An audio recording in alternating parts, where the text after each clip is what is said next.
Madam Chair, the recording has started. Thank you very much. Well, let's go ahead then and call this board meeting of the Oregon Aviation Board into session. And before we do get started, if I could ask everybody out there in computer land to go ahead and mute any phones you may have, just as a courtesy to everybody online, I would appreciate that.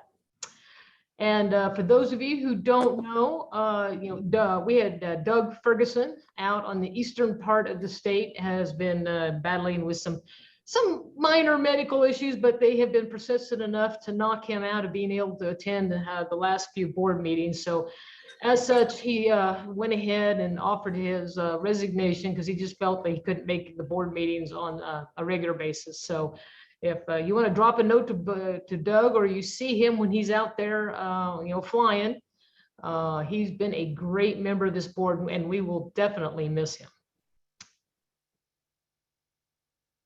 All right, so Kathy, I see you calling, and are we ready? We are, and then that was Hilda Pareo. I'm going to resend her the link and make sure she can get on. Okay. But for roll call, Chair Meeker. Here. Vice Chair Granado. I am here. Mike Oliver. Here. And Tom Kruger. Here. And I'm going to get Hilda Pareo on here in just a sec. Okay. Quorum is noted for the record. All right, well, thank you very much. Well, you get Hilda on the phone. For the rest of the board members present, you've had a chance to review the consent agenda, which is a rather skinny one. All it consists of was the minutes from the last board meeting in December. And I was just wondering, does anybody have anything that needs that they noted that needs to be corrected, or anything that you would like to discuss concerning the meeting minutes from the last board board meeting?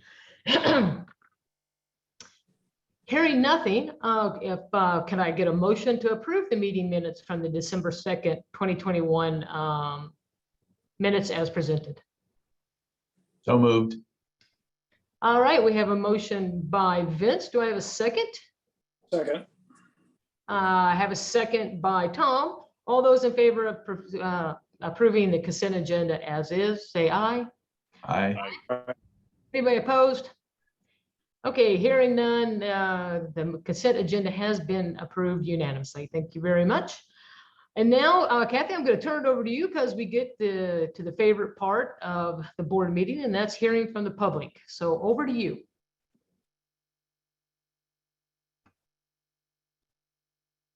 Thank you very much, Madam Chair. I don't have anybody who signed up in advance for public testimony, so I would invite anyone at this time who would like to testify under public testimony to either use the raise hand or say something if I don't see you waving wildly.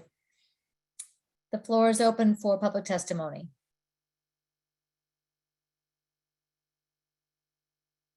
I have no raised hands on the side here, and I don't see anybody waving wildly on the Zoom screen. Going once, going twice. Madam Chair, to you. All right, well, I guess everyone is anxious to get to the core grants is what I would imagine. But in the meantime, before then, I believe we have some updates, starting off with Betty, and then we're going to hear a little bit about finance and planning and programs. But for right now, let me give it over to Betty.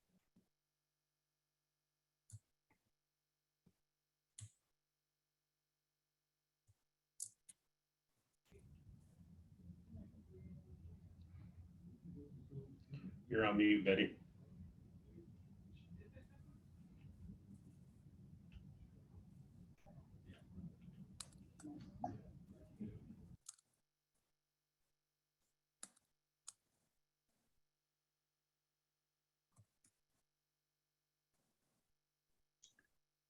Betty, you're muted.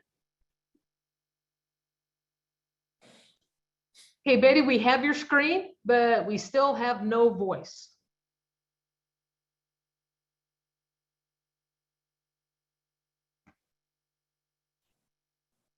Technology. Okay. All right. Good morning, everyone. We have a very full agenda today, so my remarks this morning are going to be very brief. So I want to echo what Martha had said about Board Member Ferguson. I don't know if you know this, but he has been a member of this board since 2016. One of the things I've really enjoyed working with Doug, and one of the fascinating things for me is, he's been flying for 50 years, and he is the only pilot I know that has flown into every single public use airport in Oregon. And he has a real love of backcountry and mountain flying. And I just want to echo what Chair Meeker said, is he's been a pleasure to have on the board, and we will certainly miss him. So that does create a vacancy for a board member. And if you know of anyone who is interested in being considered for that position, the deadline for submitting their statements of interest to the governor's office is March 4th. Then I also wanted to mention that we have an incoming board member. The governor has appointed Catherine Stevens, who is the director of the Eugene Airport, to replace John Barcelou. Her confirmation hearing is early next week before the Senate. She had planned on being at this meeting this morning, but she is testifying before the House Transportation and Infrastructure Committee this morning, and so she was not able to attend, but she plans on being at the next board meeting, and certainly at a confirmation for next week. So just briefly, I want to let you know the legislative session started a couple of days ago. This is a short session, so it's a 35-day session. There were actually 275 bills, not 250, that were filed. And of those, only 2 of them have anything related to aviation, and that is the department request for a limitation increase, and then House Bill 4154, which is a legislator directed spending a request for $400,000 for the LeGrand Airport to increase their fuel storage capacity. And I believe this is because of last summer with the issues with deliveries and availability of jet fuel, and LeGrand, LeGrand, Burns, and Lakeview were 3 of the airports that were hardest hit in terms of being able to get fuel to support wildland firefighting efforts. So this is sponsored by Senator Hansel, and it's just a request for funding for a single airport. So again, it's a short 35-day session. It's going to be a little bit different this time, not just because it's doing a blend of remote and on-site meetings, but because we've had such a change in the senior leadership within the legislature. This will be the final session for the governor and for President Courtney. And we've also had several key leadership legislators resign or retire. So Senators Johnson, Riley, and Burdick have resigned, as well as Representative Kotek and Drazen. And then after this session, Senator Courtney, Beyer, and Thompson, and Representatives Reardon, Stardon, and Zika are all retiring as well. And so we're seeing a lot of change in leadership within the legislature and within this short session. So again, just 2 bills that we're watching. Okay, so I'm sorry, I have a typo on this. My apologies, I did not put the ASAP amounts in there. So our cash balance, we're looking really good right now. So we have an operating cash balance of 1.2 million, which is about 6 months worth of operating expenses, which was our target to get at. In a little bit, staff and the ARC co-chairs are going to give you a recommendation on the core grants, which I think is the focus and the highlight of today's meeting. We had a total requested of 3.9 million, 37 applications. And if the board approves the staff and the ARC committee's recommendation, you will be approving the highest amount that we have ever given, almost twice the amount that we do on average. And this is made possible by a one-time infusion of cash from shutting down one of our other grant programs, which was the ROAR program, and transferring that money into core. So we had some extra funds available to be able to allocate this year. And so you're going to hear more details on that in just a few minutes. And lastly, I wanted to share with you, I occasionally get asked by legislators why the state owns and operates airports, and whether or not that's the best use of state resources. And in fact, a couple of weeks ago, I was testifying before a subcommittee, and one of the legislators' opinion that airplanes are rich man's toys and airports are just there to support that. And of course, I disagree with that. And I wanted to share with you an incident that happened a couple of weeks ago that just illustrates the value of the state owning and operating small airports in places where the local communities cannot. And this was an incident that happened on the 18th around noon. A single engine Cessna that was departing out of Hood River. It was headed for Salem with one soul on board, had an engine failure almost just shortly after takeoff, and was able to do a dead stick landing at the Cascade Locks Airport without injury or damage to the aircraft.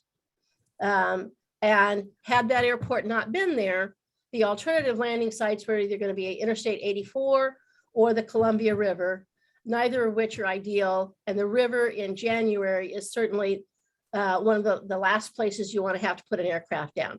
So I just wanted to share with you, this is one of the reasons why we exist and why we operate airports in places no one else will want to. So that's the end of my presentation. If there aren't any questions, I'm going to turn it over to Kristen. Any questions from board members? Okay, then I will turn it over to Kristen for her presentation. And okay, thanks, Betty. And if you, yeah, there we go. okay, thank you. Good evening, Chair Meeker, members of the board. Let's see. I'm going to start sharing my screen here. Kristen, while you're getting on, I just want to note for the audio record that board member Hilda Borrego has joined the meeting. Okay, thank you. Okay, I also have a short presentation today.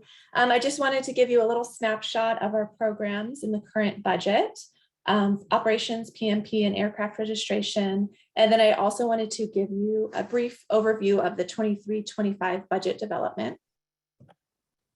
Okay, so this is a financial snapshot of operations. So operations is our main program for the agency. So that is where the majority of the staff are housed. So it covers the leadership of the agency, administration, finance, planning, and airport operations. And so this snapshot I wanted to compare for you. In the left column is last biennium, and in the right column is the current biennium. So it's the actuals to date. So far we're 7 months into the biennium, and then it's also the projections for the end of the biennium. So we like to keep, like Betty was just saying, a little over $1 million beginning balance and ending balance, so that we have a little bit of cushion there. So $1 million would be about 5 months of operating expenditures. This here is all of our revenue. So for operation, the main source of revenue is our jet fuel tax. So you can see that's over half of our revenue. You'll also notice that we are expecting an increase from last biennium's revenue there. So we're starting to recover a little bit, which is very good news for the agency. Some of the other main sources of revenue for operations are other non-business licenses and fees. So that's basically all of the fees that we collect at the airport. So the fuel flowage, the access fees, tie down fees, etc. And then rents and royalties, which is our land leases that we collect at the airport, is our other main source of revenue. And then we also have several smaller sources of revenue. This transfer in from other funds, you'll also notice that is a significant source of revenue for both for last biennium and for this biennium. And so that's basically from COVID adjustments that we had to make so that we could continue to sustain operations. So we don't normally have that. You'll see our total revenue is up about 600,000 for this biennium. So if I were to put 17-19 biennium here, the total revenue was about 5.5 million. And of course, we didn't have that transfer in of other funds during that biennium. We didn't need it.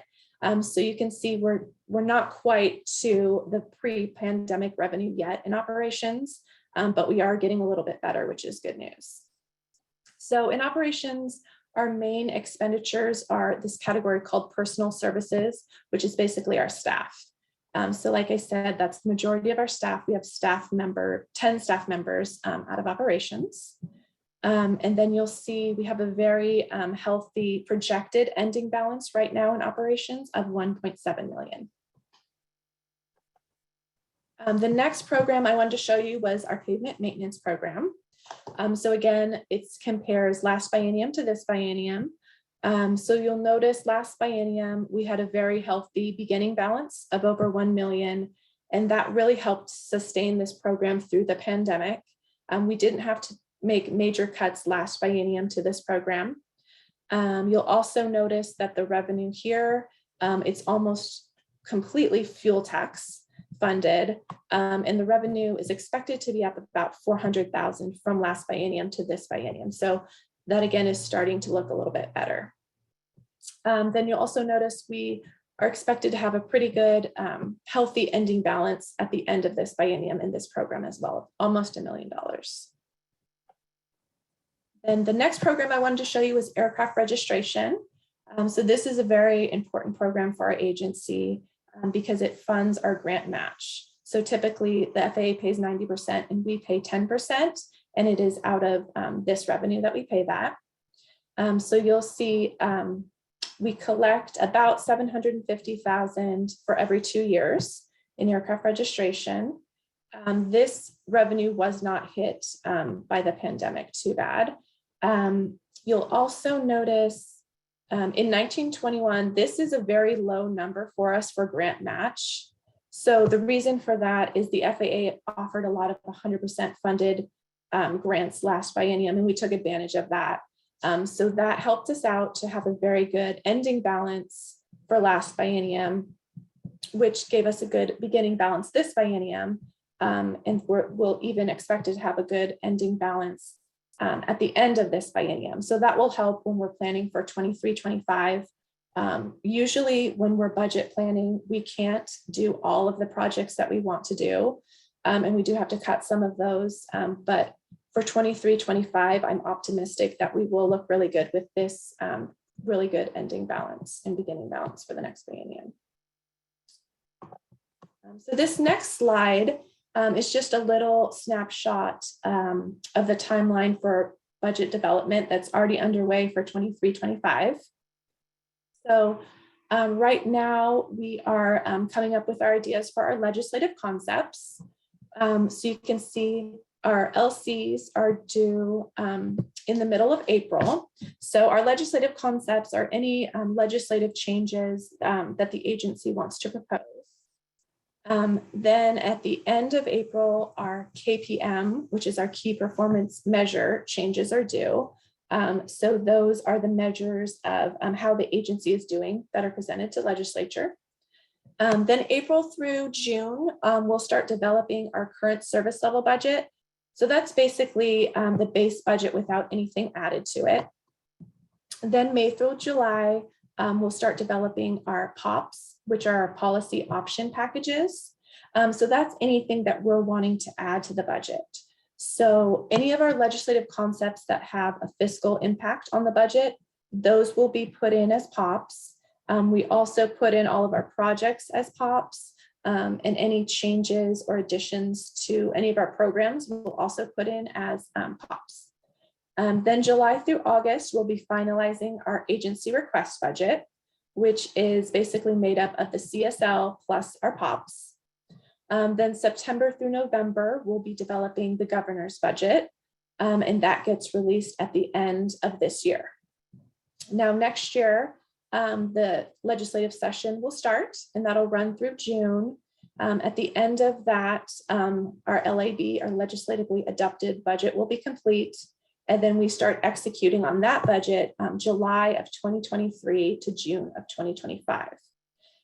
So that is the process. I kind of wanted to give you an overview because as board members, you're very involved in this whole process, and you're voting on several of the steps and involved in a lot of the planning.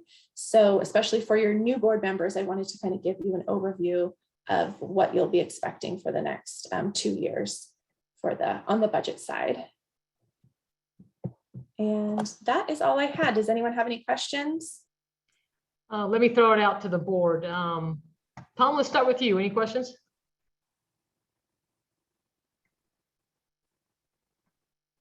Hilda? No questions. Thank you. Mike? Not at this time, no. Vince?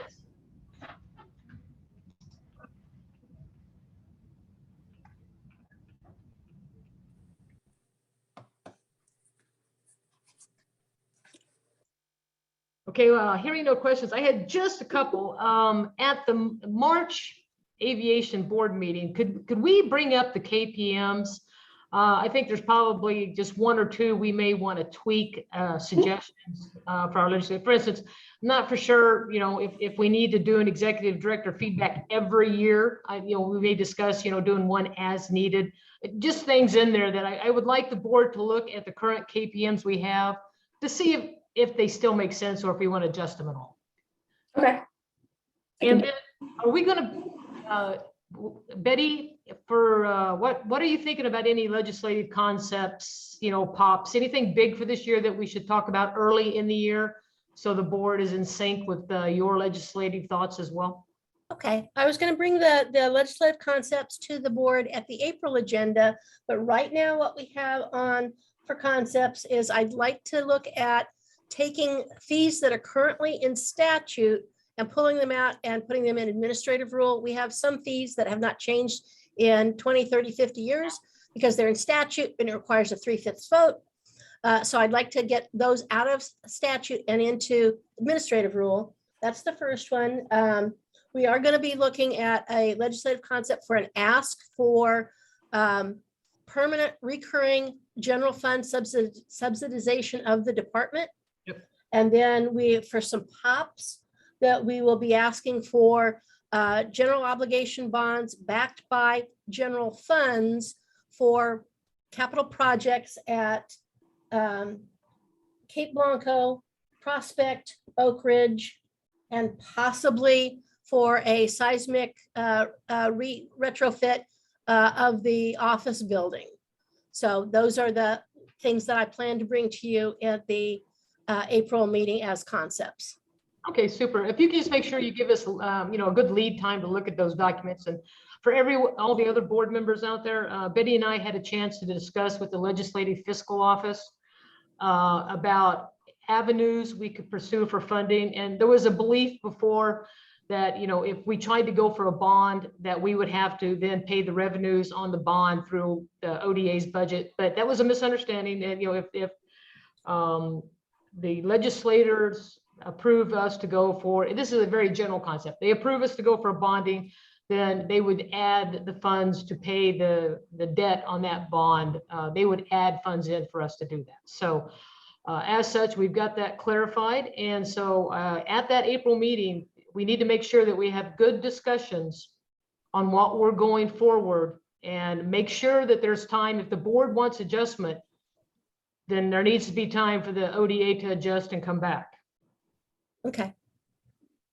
So Martha, just if I can have a question here. Go ahead.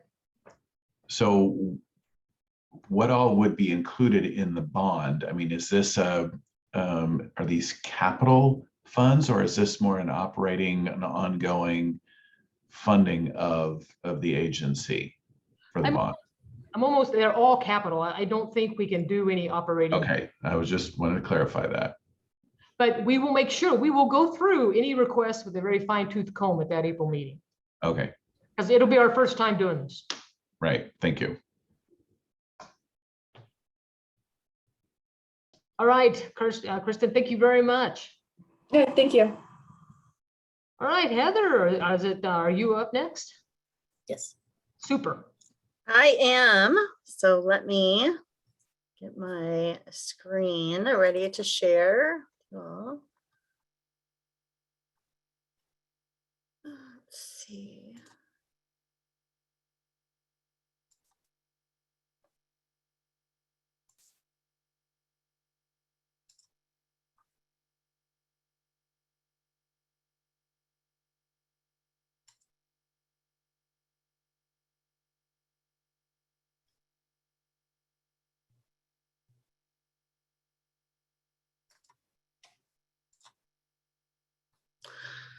Okay, I'm hoping you can see my screen. Yes, everything good? Perfect. All right, I will try to get through mine quick as well, since we do have a jam-packed agenda today. I wanted to give the board a brief overview of some of the tall structure reviews and analysis that have been going on through 2021 and at the beginning of 2022, since you'll be hearing from Seth in a little bit about the rulemaking process for recouping some of the costs associated with this in our rulemaking.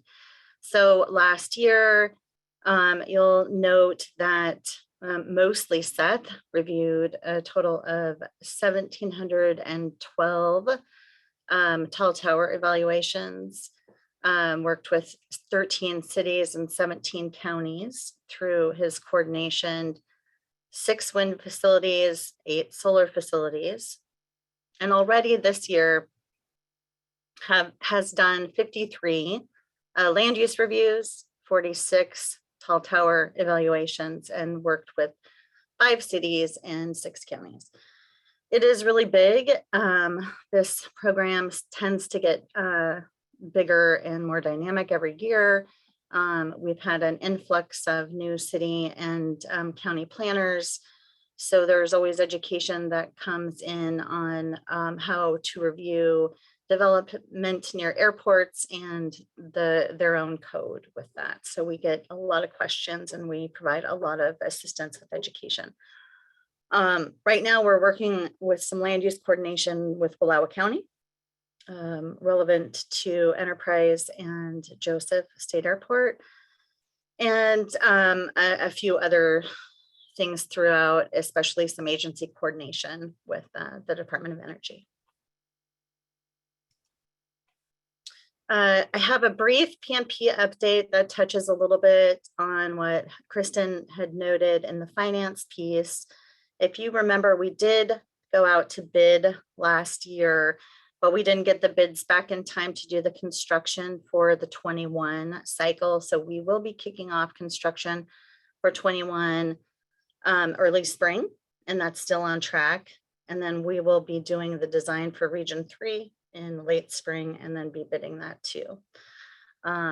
For new board members and all of our seasoned board members, I'll be doing an update in April's meeting of a PMP 101, what we do, what we provide, what this program looks like, how we fund it, and the kind of work that gets done at the 67 paved airports throughout the state.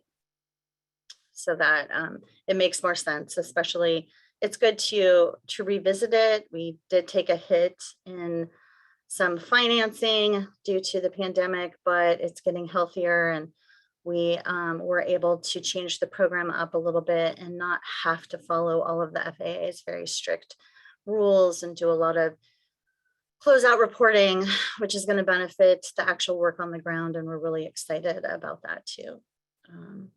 We do see a significant amount of cost avoidance by performing this maintenance and doing it in such a way that we control it and review it, as opposed to having it done locally.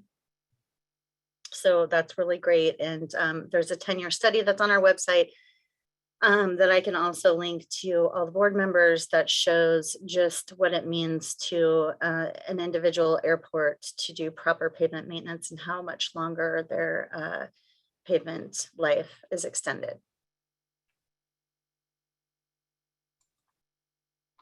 Capital projects update. Siletz Bay runway rehabilitation project design is underway. Survey and fieldwork is complete. We're about 20 to 25% through design. It's still early, but we're on schedule. Tony will be updating the board with the Aurora, Chiloquin, Malino obstruction removal projects. The Cottage Grove State Airport fencing project construction is complete. We walked that last week and there's some minor things that need to be addressed, but besides that, it was successful. Independent State Airport fencing project notice to proceed for construction will start next week. So that will be good to get that going. We're currently working on scope and fees for FAA grant applications for the upcoming grant cycle with the FAA for Joseph State Airport for the instrument approach procedure obstruction removal, which we're very excited about.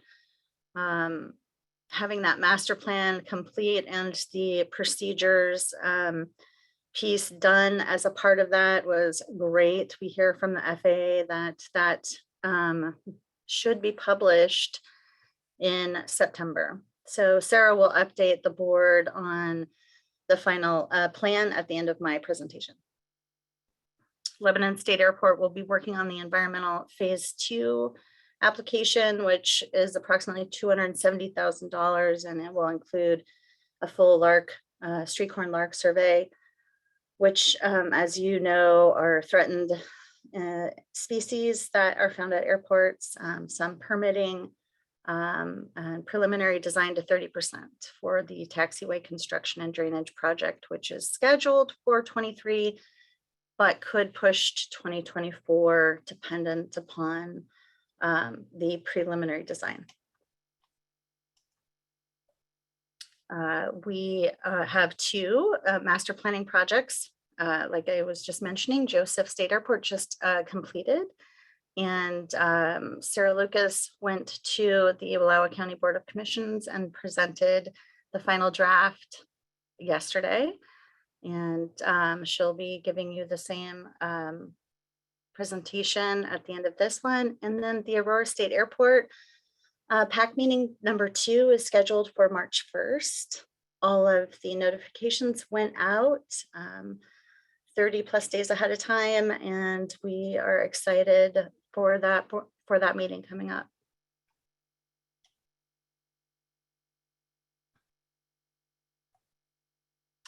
Connect Oregon update. I wanted to chat with you about this because this is the sole purpose of our March meeting. Our March meeting will be all Connect Oregon. The State Aviation Board is the modal review committee for all ODOT's Connect Oregon projects. So you, as board members, will be able to participate in those application reviews.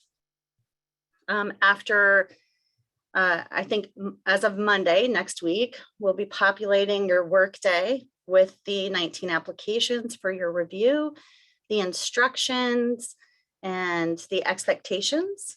And we have scheduled the meeting, the Aviation Modal Board Review meeting for March 10th. It will be via Zoom. All applicants will be offered 5 minutes to present. We've never done it all via Zoom before, but we've kind of gotten used to this. I think it's going to be no problem. We will likely not have question and answers throughout that process. We never have done that in the past, just to make it fair for everybody. But we have offered 5 minutes to all of the applicants. What you'll be seeing in the reviews is a brief description of the project, the entire application, including all of the required documents, and then the preliminary rankings from ODOT and the tiering that ODOT has completed with the economic reviews and the business Oregon reviews. as well as our statutory reviews that have been done. So that's pretty exciting. It's a little bit of work for you all. And if you have any questions throughout this project, just feel free to let me know. And with that, I'm going to let Sarah present next for the Joseph State Airport Master Plan. If you have any questions on my presentation, please let me know. Yeah, Heather. Yes. Martha. Go ahead, Vince, You want me to go first? please. So Heather, a couple of questions. And I'll have this question on some of the later stuff too about, I guess, costs. Sure. We're experiencing significant cost increases capital wise. I know everybody is. And what are you, I guess, experiencing on the projects that you all are managing? I'm just curious to hear some of that, some anecdotal data that maybe that you've got about cost. It's same. Right now, it's really extremely difficult for us to even put together a good estimate for projects, even just a few months out. And this is all over. I've had these same discussions with all of my business partners too, and they're experiencing the same things. It can be anywhere. We're seeing increases of anywhere from 15 to 70% for materials. And then the labor shortage is real. And that's affecting schedules and timelines and honestly, quality of work. We're experiencing all of that as well. So as you look at these projects, how are you managing, I guess, the funding piece of it? And I can just say, the projects I'm working on, I'm going to be over and I'm going to figure out how to fund that. You guys have more rules about how you do that. So how do you manage I guess, the overages? Do you have adequate contingency? If you don't, are we cutting other projects to offset some of that, or how are you guys managing that? So right now, our only active construction projects are the fencing ones, and we've been able to handle that pretty good. Okay. We knew a little bit ahead of time how this was happening. That's why we had to bid it twice, and we did work with the FAA on that. And you have to cut some scope to get it within the budget that you have, and maybe come back later and do some of the other things. Design isn't really experiencing any of that, which is great. Although I'm sure there's issues with design with people leaving firms and going other places too, which you see within scheduling probably on your projects. I'm concerned for our upcoming construction projects, and I will be probably in those on a daily basis to try to keep those costs down and see if we can get to a better place. I'm hoping that the volatility is going to start to even out this year, but we'll see. And I guess I know this is getting a little bit to the grants that we're going to be talking about, but I wonder about, should we be allocating every dollar, because these folks who may have not gone through a bidding process, the accuracy of their numbers, they may not be able to, or we may not be able, they may be coming back for more money. Right, and we won't be able to do that. Our grants are our grants are finite. So if you're asking for 150, you're getting 150, and that's it. That's all you're getting. Okay, so if there is an overage, it's got to come from the applicant, from their share. Yes, and it's just like Connect Oregon in that regard too. We mirrored that same style because we were forced to, as the way the legislation was written, which is fine, and it's very good. So it really puts the onus on the applicants to make sure that they are getting the best price, and then they'll have to make sure that the project accurately reflects the scope as presented to the best of their ability to do. Yeah. So that's going to be the challenge, and we'll be reviewing that. And I will be involved in those reviews too, not just staff, but we'll have plenty of review on those. Okay, thanks. Martha? I think I'm just taking off my hand because that's kind of the same kind of question. One, I guess, additional point is if a project gets somewhere, 20, 30, 40% down the road, and we see an unexpected price increase, which has, happened rather frequently the last 12 months. What happens if a project gets stuck at 50% out? Do we just accept the lost cause and the project is terminated if it goes over budget? So we'll have to take those on a case by case and the bucket number 3. As far as the FAA projects, likely those will get additional FAA funding. And those matches have already been at the maximum match rate. So I don't see that being too much of an issue. It's really going to be on the sponsor side, and they're going to have to make sure that they're getting the scope of work for the costs that they've applied for too. Okay. Kathy? Heather, Yes, if I may, of course. Chair Meeker, Vice Chair Granato, what we've been doing is working very closely with our airport sponsors on the current grants, which are also experiencing these same supply chain and labor issues. So what we've been doing is they've been responsible, and they have not started a project unless they are good to go. If there's a supply chain issue, they've incurred no cost. They're waiting until they get things on site, and then they're good to go. And then they're working with us to change their milestones and their reporting deadlines. So with that kind of collaboration, we've been able to work with our airport sponsors so that when they hit go, they have the pieces in place to get to completion to the best of their ability. Because of that personal attention from Andrea and myself with our airport sponsors, we've been able to avoid the kind of scenario where they've gotten partway through and not been able to complete. At the same token, some airport sponsors have decided that they could not accept a grant, and they have withdrawn it from this current cycle 21. Others have come back with a scaled back scope and costs.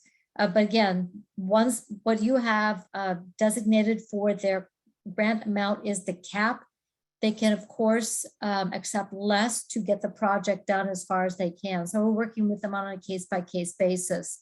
But I want to give major kudos to our airport sponsors who have been very responsible in this process as well. Okay. All right. It's just an interesting time. So we'll just discuss more probably when we get up into the core cycle. Going back to Connect Oregon, Heather, will we have any seats from the Oregon Aviation Board on the final review committee? And if so, how many? The last FRC, we had 2.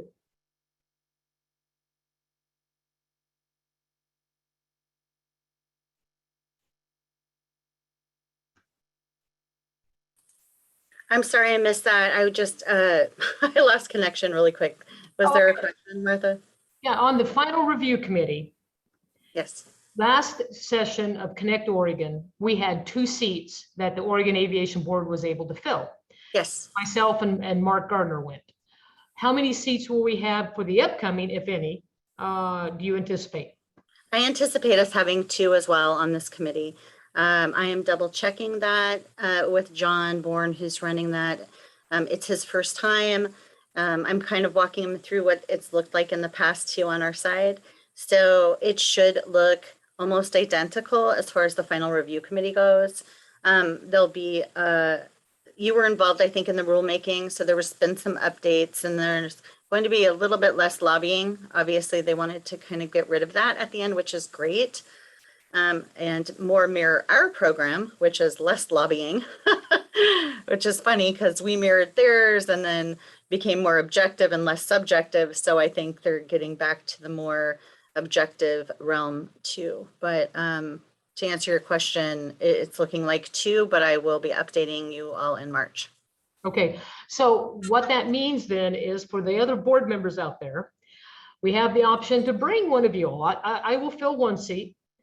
If you would like to throw your hat in the ring, please do. It does take work. Not only do you need to know and research the aviation grants going forward, you need to know the other ones from surface to the port, over there, what they're planning, because you need to be able to speak on, at least have a knowledge of all of them. So there's some time commitment, but it is a great learning experience. I will say that just hands down. And you get to meet a lot of cool folks. So next board meeting, I'll be kind of asking, or if you just want to send me an email in between then and now about your interest, please do. And, we can talk some more, but I would like to bring a second if we could come to consensus on who that second would be. And I'll add, as we get the workday populated with the grants and the instructions, I'm going to reach out to each and every one of you. And I'm available for questions during your review process for the aviation mode. And then, as Martha mentioned, the good news going forward about the final review committee for Connect Oregon is now just 3 modes: aviation, rail, and marine. So, we don't have bike ped in the mix. They've got a different set aside. So there'll be less applications to review, although they are asking for a lot more money than they've ever asked in the past, those applications. So. And then Heather, if you could send out to everybody the dates of the FRC, because if somebody, right then, if somebody's got some other commitment, then they know that they can't be the second seat. So if you could give us those dates, that would be great. Absolutely. And so look for my emails to start next week. And that process to all start next week for the March 10th meeting. Okay, super. Appreciate it. Back over to you. Great. Sarah Lucas is going to be presenting the final Joseph State Airport Master Plan. Sarah, it's all yours. All right, thank you. Can everyone hear me okay and see my screen? We can hear you and we see your screen, Sarah. Thank you. All right, great. Well, I thank you, Chair Meeker and board members, for a few minutes of your time to give you a quick briefing on the draft final master plan update for Joseph State Airport. And we had a pretty thorough check-in back in April when we did the preferred alternative discussion. So I'll just do a brief overview of what the project review was for, our team, the schedule, our planning advisory committee membership and their involvement, as well as the involvement with the board, project components, and then focus on the ALP or airport layout plan and the capital improvement plan. So the last master plan for Joseph was completed in 1993. So this update was focusing on identifying and addressing any FAA design deficiencies, locating the areas for development and responding to local needs. And primary to that was the known need for an instrument approach for medevac operations. From ODA, we had Heather, Tony, myself, and Seth Thompson, and we had a consultant team of Century West Engineering, led by Matt Rogers, David Miller, and Samantha Peterson. So our schedule, we hit COVID just perfectly. Our public kickoff was supposed to be March of 2020. So we did have a little bit of delay in transitioning to, at first we did 2 hybrid meetings with in-person participation, and ended up our last meetings we did all virtual, and we did submit this fall the final plan and the airport layout plan to the FAA, and they have since approved that. Our PAC membership, just wanted to show you again how robust the PAC was for this project. We had a lot of local voices as well as regional and state participation on this project. And we had 5 meetings that were open to the public that, again, our first PAC meeting was the first one the agency did in a hybrid. So we weren't pleased with our technology at the time. So we did do a recap meeting. So in essence, we had 6 public meetings on this project. We have talked to you a total of 10 times throughout this. And the first one, we were actually all in person in Joseph. And I think everybody can agree it was nice back then when we could do that. So First checked in August of 2019, and then we had a thorough briefing at the preferred alternative part of the master plan back in April of 21. And just as a quick refresher for everyone, as we know, the master plan is a building blocks process that is outlined by FAA scope of work. You know, at the beginning, we are developing understanding of the local conditions, which would include the introduction, a review of existing conditions, and the aviation activity forecasts. From that, we explore solutions through a thorough facility requirements analysis leading into alternatives analysis on how to meet those facility requirements, and ending in the implementation plan, which is the capital improvement plan or CIP and the airport layout plan. So last time we talked in April, we had a very thorough discussion of the preferred alternative detail. And I'm just showing the southern portion of the airport because these drawings are very difficult to relay on a small computer screen. But the focus here is just to reiterate that the runway itself and the taxiway system are, we are not recommending any changes to that. The current length and separation is good at Joseph. And there are some slight taxiway object-free area penetrations on the north end that will be removing parts of a berm. But really the focus moving forward is looking at how to develop the airport in the constrained site that we have. And the Planning Advisory Committee would like to see us focusing first on full build out and expansion in the southern hangar development area. And so you'll see there's a reconfiguration of hangars and vehicle parking and access. And also this taxi lane here in Joseph is kind of a one-way street. So when we do have larger aircraft like the PC-12 that Life Flight operates, we have included, and I don't know if you can see my cursor, but a turnaround area so that those aircraft can sidestep and not inhibit movement from other aircraft. We have also fixed some direct access issues from the fueling pad directly to runway 33 and showing increasing that surface area as well for the apron. And once that full build out of the south area is complete, we are looking at expanding to the west. This is approximately 2 acres that's currently owned by the city of Joseph. And that would be for hangar development. It could be a combination of conventional and T-hangar as we've shown here. Currently at that site, it's a waste transfer station, and we are showing how that operation could remain after any property acquisition and development on that site. And then you also notice on the east side, we do have a ultimate, very future down the road concept of what any access could look like if there was development on that private property to the east. But I do want to mention FAA has no interest in participating on east side development.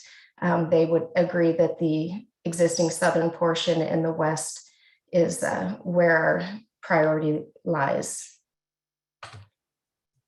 So that preferred alternative you can see here is the FAA approved airport layout plan, and it is a more technical representation of that, and it really pulls together all of the FAA design surfaces, airspace, and anyway, again, you can't really see it on this screen because it is such a difficult thing to look at on a computer screen at this scale. But I wanted to include that to show that it reflects the preferred alternative that you were briefed on in April. So moving forward into implementation of this plan, our phase 1, which is the first 5 years of the capital improvement plan, as you'll see, Heather already mentioned the approach development, which that is an FAA project. And so we don't have a cost on that, but we are already getting the ball rolling for the obstruction removal. And I do want to mention that we are going to be getting an instrument approach based on the existing conditions at the airport this fall.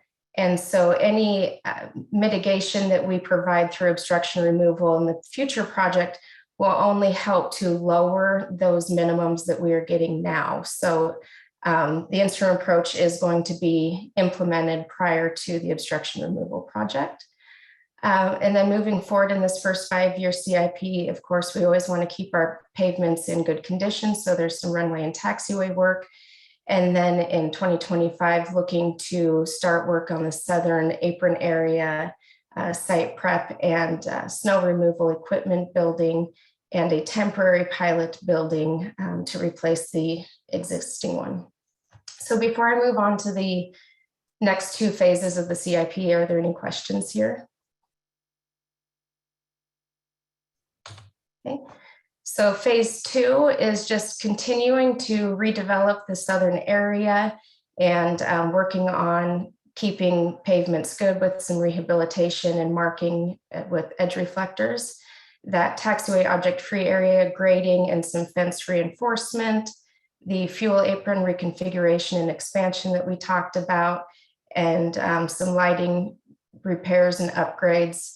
And then at the end of the second phase, which again is 6 to 10 years out, looking at potential property acquisition from the city of Joseph for the West Hangar parcel. And the last phase, I always caution the crystal ball starts getting kind of fuzzy on phase 3 because that's looking 11 to 20 years out, and things can and often do change. And so you'll see one of the items here in phase 3 is to update the master plan. And short of that, our vision at the current time right now is expanding that snow removal equipment building to provide some operations space, west side hangar development, and then again, pavement maintenance projects. So this is an aggressive CIP, but I also think it's quite doable considering the needs at the airport. So moving on, the final steps, as Heather said, we briefed the Wallowa County Board of County Commissioners yesterday on this draft final plan. And Seth Thompson with our office has started our state agency coordination review with Wallowa County Planning and the Department of Land Conservation and Development. He sent those letters out last week, and we have already heard from DLCD, who has commented that the plan is compatible with statewide planning guidance. So Seth will continue working with Wallowa County if they have any questions as they go through their SAC review. We'll be working with the consultant to close out and finalize the grant.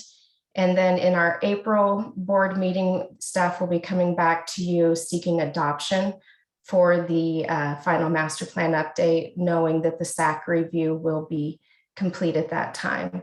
And after adoption, we will be seeking incorporation into the Wallowa County Comprehensive Plan. So if anybody would like to look at it, the project website is here, and the draft final is posted in its entirety, and my contact information is there if anyone has any follow-up questions. Sarah, do we anticipate any issues with getting the FAA review completed and the ALP signed off before that April meeting? We actually have signature from dated in December, I believe, from 1st of January, but I think it was December. So FAA has approved the ALP, and so no issues there. Fantastic. Well, let me throw it up and open to the board. Any questions from anyone out there? Me. Yeah, I just want to say good job to Sarah, and all of you guys out there, and Heather as well. Very well run, from my perspective, very well run master planning process. I appreciate the detailed, look at how you want the airport to develop, and keeping the board up to date and kind of tuned in all the way. We've appreciated that a lot. Just a good job, and golly gee, we need to hire you full time. Well, I appreciate that. It's been a fun project to work on, and it definitely helps. It's in my back door. So thank you. Look forward to getting that approach out there, that's for sure. Mm-hmm. Okay, with that, I don't think we have any questions. One last time for anybody out there in internet land. Okay, well, once again, thank you very much, and we look forward to hearing from you in April. Thank you. All righty. Okay, we're running a little bit ahead. Kathy, do we have any thoughts about going straight into the approval of the core grants, or do we need to wait to the appropriated time of 11:15? No, Madam Chair, I don't see any problem in getting started with this process. It'll give the board more time to deliberate or ask questions. So I think the time will be well spent. All right, well, let me turn it over then to Heather and Jim, and let's get started. This is the best part of the whole meeting right here. And I am going to let Andrea present today, and then she'll also be introducing Jim and Shelley, I believe, as co-chairs for the ARC. Thank you, Heather, and thank you, Chair Meeker and the Aviation Board. I'll go ahead and get my presentation up.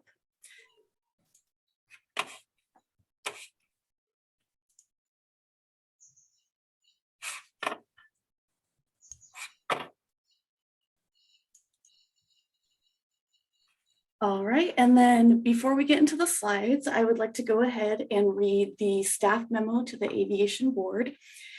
This was also in the board packet that was provided before the meeting. So this is from grant coordinator staff to the State Aviation Board regarding the 2021-2022 core grant projects and funding authorization recommendation. The 2021-2022 core grant cycle is the 6th cycle since the inception of the Aviation System Action Program, or ASAP, and the last to be conducted under House Bill 2075, 2015. Future cycles will be under House Bill 2434, 2021. Funding for this cycle will be the first to include revenue previously earmarked for the ROAR program. The additional monies will allow for funding of the Priority 3 grants, which are generally economic development projects that assist primarily rural, non-NIPIAS airports or for non-AIP projects. This review cycle was also the first cycle in which the Aviation Review Committee, or the ARC, grading was done in cohorts in a Zoom meeting with pairs of reviewers, each reviewing 6 to 7 grants, rather than individually, and this change was well received by the ARC members. Last cycle, 2020-2021, the State Aviation Board approved core grant funding up to a certain dollar amount. The FAA funded all AIP grants at 100% during this cycle, which allowed the core funds to be reallocated to the approved but unfunded grants. For the first time, all approved Priority 3 grants were funded. Many of these are primarily rural airports with no other funding options for badly needed projects. The ability to provide funding to the Priority 3 grantees has always been a part of the vision of the core program. And in cycle 5, that vision became reality. The core program has additional funding available this year due to the closure of the ROAR program and transfer of revenue from ROAR to core, as well as a slight uptick in revenues received. A funding authorization to fully fund core cycle 6, including all Priority 3 projects, will assist rural regions as they continue to fight to recover from the economic turbulence of the last 2 years. In addition, the economic benefit of these projects will extend beyond the projects themselves. In total, 38 grant applications were submitted. One was withdrawn during the ARC review process. The application was withdrawn due to a new schedule arrangement for this project at the FAA's request. Upon review of the remaining grants submitted, the ARC voted to request the full list of grants be moved forward, and the ODA staff has concurred. The ARC and staff are pleased to request board approval of 37 grants and a funding authorization of $3,764,300 for the 2021-22 cycle. The summaries included in this request are: the ARC recommends awarding all applications in Priority 1. The ARC recommends awarding all applications in Priority 2. The ARC recommends awarding all applications in Priority 3. And finally, the ARC recommends approving funding all the approved core grants and to fund the additional request by City of Cresswell for a total grant cycle funding authorization of $3,764,300. And now with the slideshow, we will show you how ARC and staff came to this recommendation.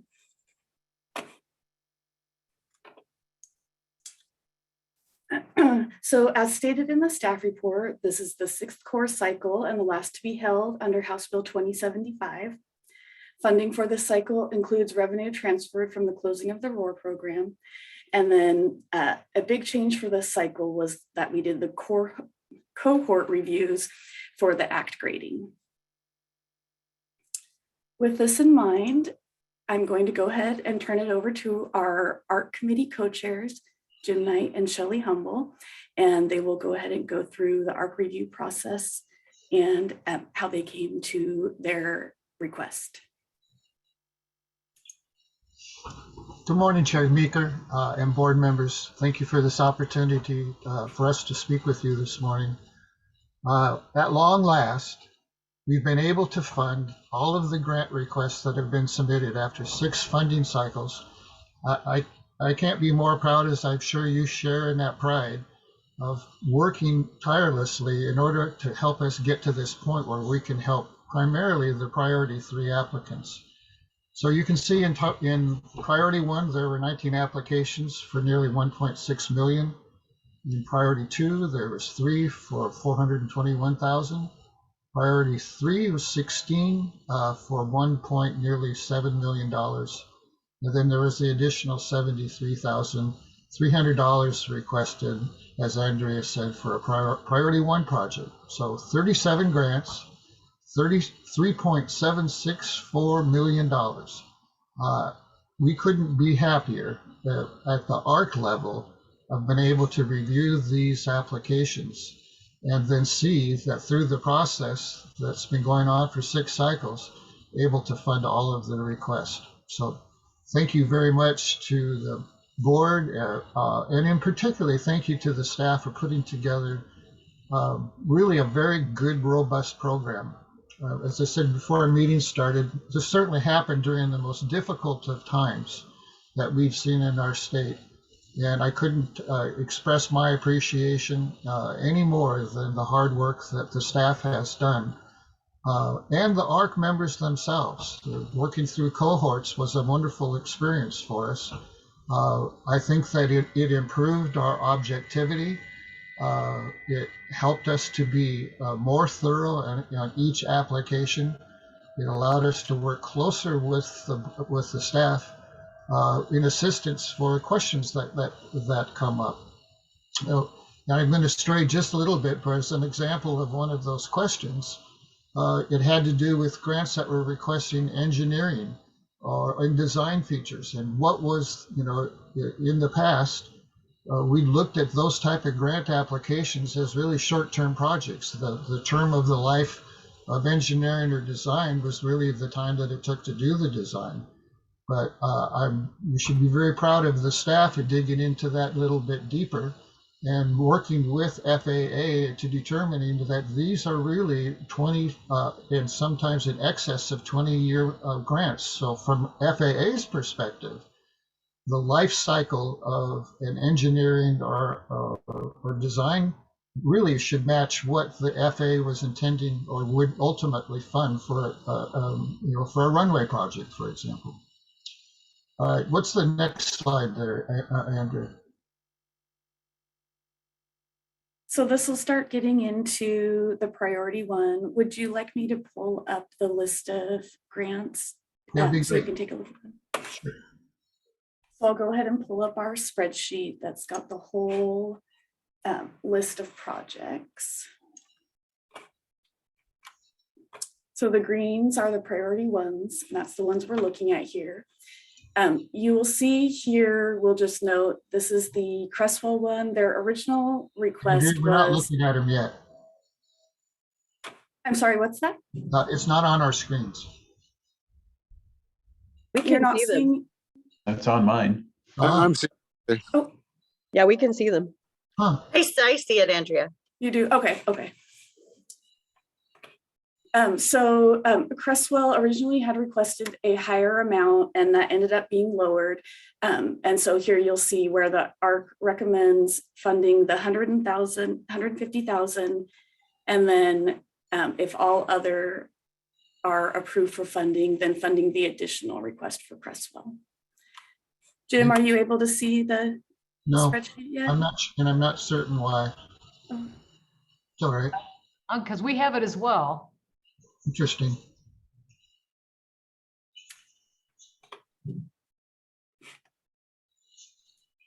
Shelley, can you see it? I did see it. Well, it must be my internet connection way out here in Napa. Okay. I can see it, but I can't zoom, and it's pretty small. So pretty small.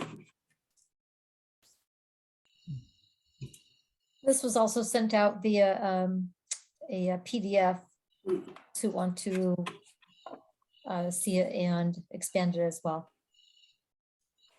And Jim, I can go ahead and send you the copy really quickly if you want to be able to pull it up just on your computer. Well, you know, this is a good example of perhaps, we didn't really address this, but the ARC made a decision during the last cycle, in the final step of selecting who is the ARC chair, that we would be wise to have an alternate co-chair, and just in case the chair couldn't look at the screen. So Shelley, you're in control right now since I can't look at what you're looking at. Okay, I can take it. And thank you. I want to mirror Jim's comments regarding the dedication of ODA staff. It is just a joy to be on the ARC committee and to work with Heather and Kathy and Andrea. The process that they have created is just so streamlined and easy to work through. Just kudos for the whole process. I've been in the process of Connect Oregon and all the other grant funding for airports, and this is a breath of fresh air. It is handled very well. It's easy to do, and I believe it's easy to do. Complete the projects, work with staff. I think all the airports would agree that this is definitely well done. Oh, Shelley, I'm sorry, let me interrupt you for a second. We're having at least I'm having a hard time hearing you. You're breaking up a little bit. And let me ask, Andrea, is the screen that we're looking at the Aviation Review Committee tie-breaking process? That's correct. That's what I've got up now. Then I'm back live again. So Shelley, where did you leave off? So I was just giving a few kudos to the well. Okay, got it. If you would Thank like over, or I can continue, either way. Let me take over again because I think it might be easier for folks to hear. So what the screen we're looking at is how we break ties when there are ties. So in doing so, we look at, from the ARC perspective, the applicant that is able to bear the most cost.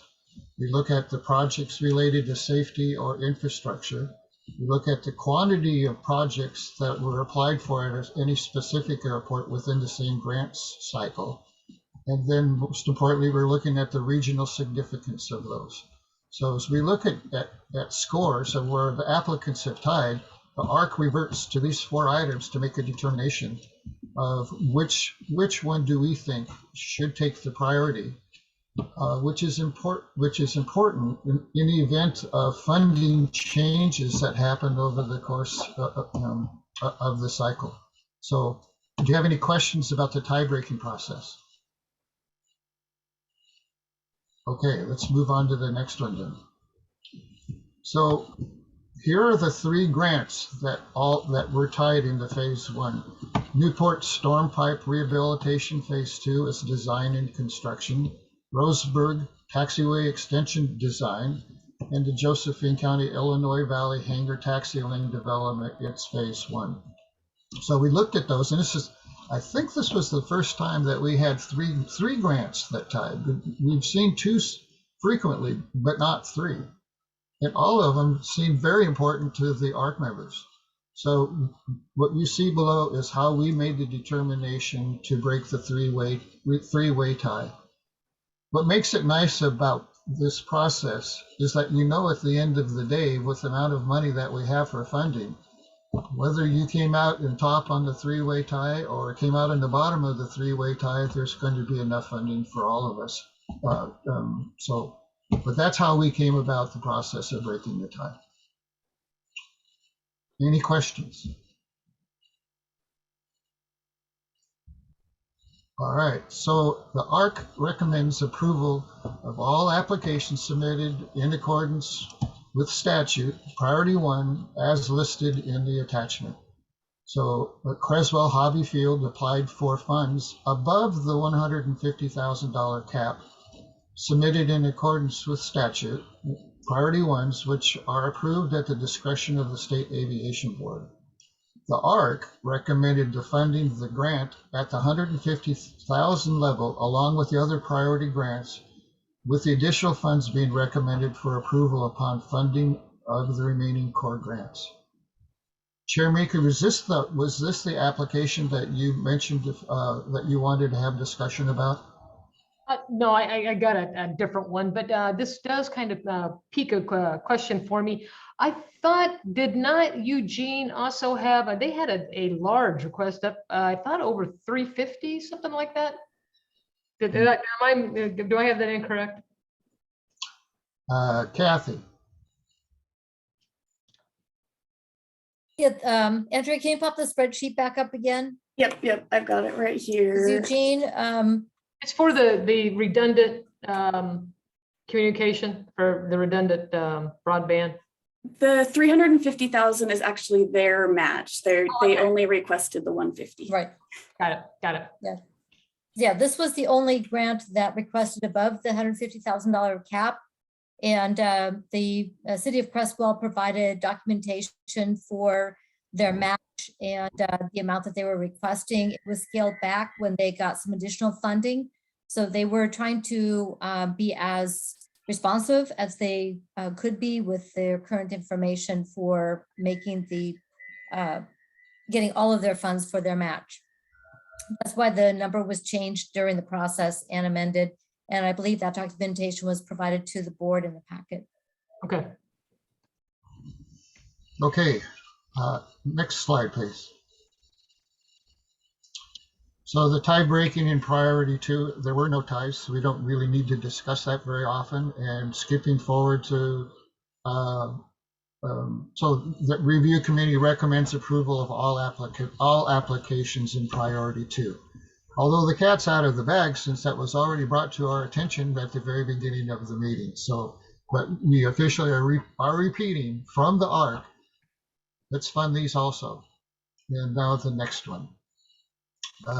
There were no priority 3, again, no ties in priority 3. And again, the ARC recommends approving the funding for all priority 3 applications. Are there any questions at this point? I have a couple, but before I get into mine, I just want to throw it out and hear what the other board members have to say. I see Vince has his hand up. So Vince, over to you. Yeah, I guess just a couple questions. I'll start with the broad ones first. And do we put any small business requirements on the applicants for their projects at all in order to receive funding? That's probably maybe that's a Heather question. So we don't at this time for MWESB and small business. Is that where you were looking for? Yes. We don't for this program in rule, but we are undertaking rulemaking, and that will be discussed and addressed during the upcoming rulemaking cycle that Andrea will be going over a little bit later. Okay, that's something that I'd like to include some form of small businesses in handing out the state money. I think it needs to be part of the program in some form. Agreed. So that's sort of the broad question. The other question I had is the priority 3s, but if I look in the document, there were also some that were listed as 4s, 5s, and 6s. Mm-hmm. And so does that mean 3 and above, or but it sounds like everything on the list got approved, even though it was more than a 3, or so I'm just curious about that. I think that's how they broke it. Priority 3 has several kind of subcategories to it. And the way our e-grant system has it is it lists them as 3, 4, 5, maybe 6, I think. Yeah, there was a But six. technically they are all priority 3. They all fall under the priority 3 type of projects.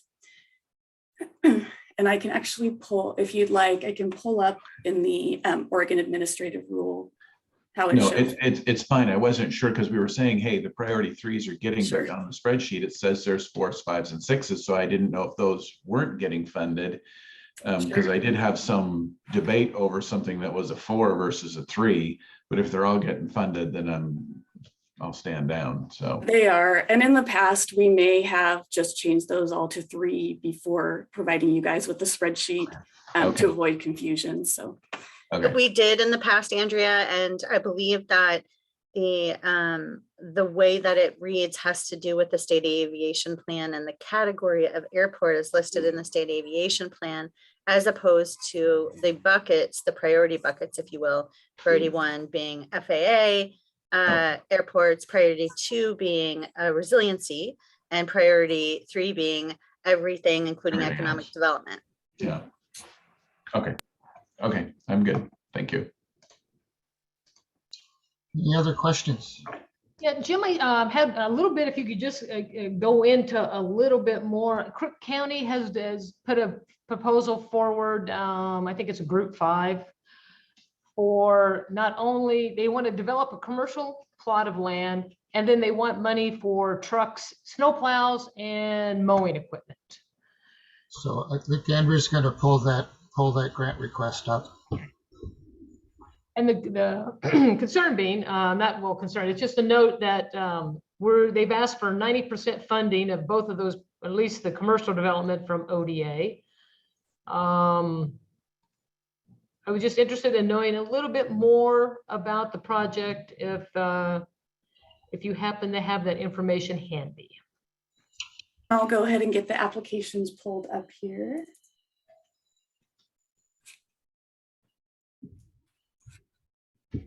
And hopefully, Jim, you will be able to see. I can see it. Okay, perfect. So this is Crook County's application for the air support equipment. Just go ahead and let me know where you'd like to look on the application. Go to the project overview. There you go, right there.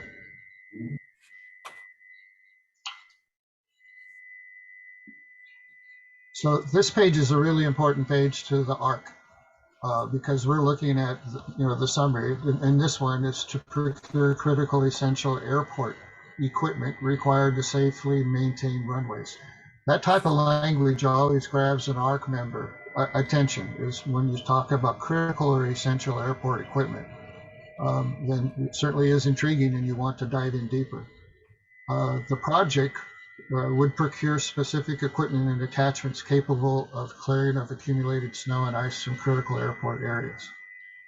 The equipment with attachments would also be capable of mowing, so that's creative on their part, using the right type of tractor equipment and then being able to swap out the components for different applications. And then you look at the next line down, if you kind of pull that screen down a little bit. This applicant checked all the boxes. Does the project eliminate current deficiencies listed in the current aviation plan? Yes. Does the project modernize the airport by exceeding state or federal minimum standards as stated in the current Oregon Aviation? Yes. Does the project prevent future deficiencies? Yes. Does the project increase the financial self-sufficiency of the airport? And the answer, yes. The airport currently tries to maintain failing equipment from the 70s and the 80s. That kind of grabs your attention a little bit also. Upgraded equipment would save much labor time and funds. Does the project have local support? And there you see the answers. Yes, the county and the city of Prineville are in full support.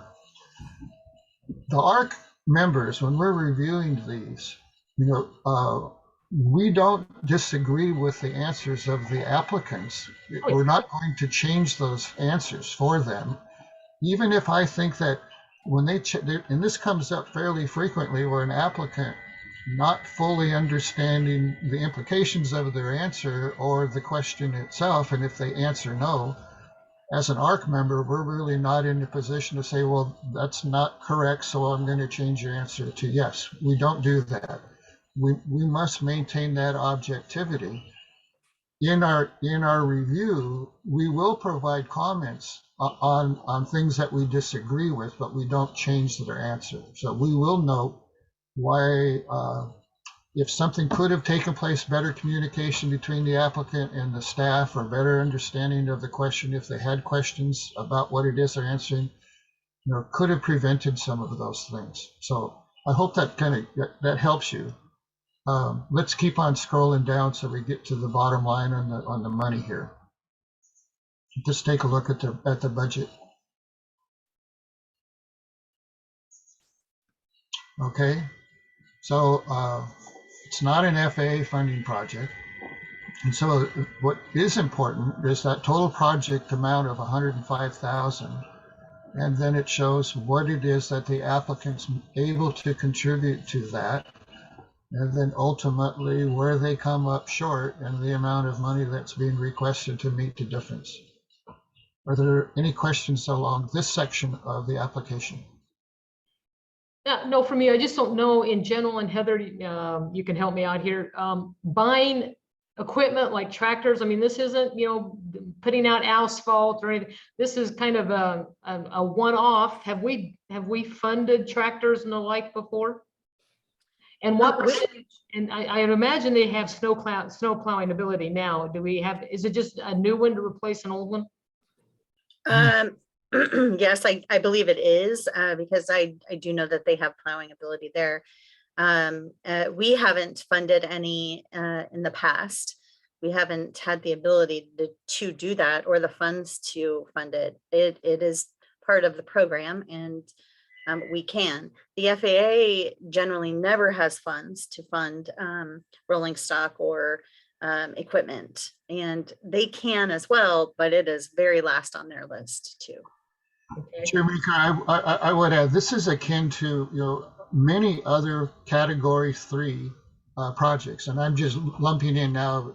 Even if it was a 4, 5, or 6, they're still perceived as a Category 3. So a generator, emergency equipment, trucks, all of the necessary equipment to keep an airport operating and running fall within the Category 3. So Heather's correct. We haven't really looked at these for scoring, or not for scoring, but for approval, because we ran out of money before we usually got very, very far into the Category 3. So from our perspective, this certainly would qualify as operating equipment for an airport. And the position of the ARC is, if we have the money for things like this, this is the time to take it. So I hope that answers your question, Chair. It does. It does. I'm just, this is something we haven't done before. And it's, we talk about when I hear the words critical and safety, but I only see a 10% match, it makes me go hum.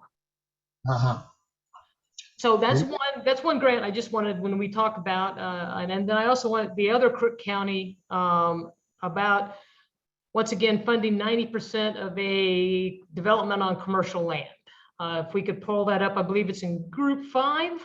Yes, so I got the application up. So this one is actually for an environmental. Yes. All right there. So it's an environmental documentation analysis required for proposed airport development of a commercial building complex on airport property for economic purposes and to support general aviation activities at the airport. So yes, it is unusual because we don't normally see things like this. But again, from the ARC's perspective, and recall that most of the ARC members are airport managers or deeply involved in airport operations. And it has always been a bane of our existence that we have these really important projects that need to be funded, and the small airports in particular rarely have the funds to do that. And this is the year that people get to, in a sense, cash in on the opportunity. I couldn't speak to what's going to happen next year. That would be something that staff could talk about.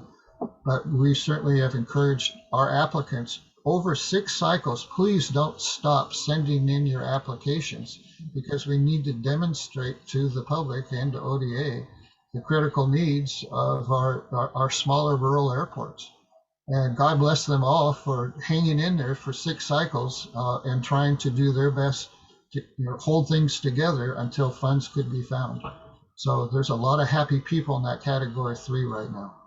You bet. And I just want to make sure that we're putting money that we're going to get, payback on. And so for this, we have an environmental documentation. They've got a piece of property that's on the National Register of Historic Places. What is the anticipation of, we provide these funds, and then are they trying to get a yes or a no about going forward? And I'm assuming they're going to try to do some through the fence based on this. Is this true or false? What's the long-term gauge of this? I know that it meets the basic criteria for being a core grant, but I want to know what the state of Oregon is going to get out of this. So that's a good question for the staff who has a little more intimate knowledge of the details of these of the grants and kind of know the background. So Heather, I don't know if you're the right person, or Kathy, if you want to speak up, or Andrea. Heather, would you mind commenting?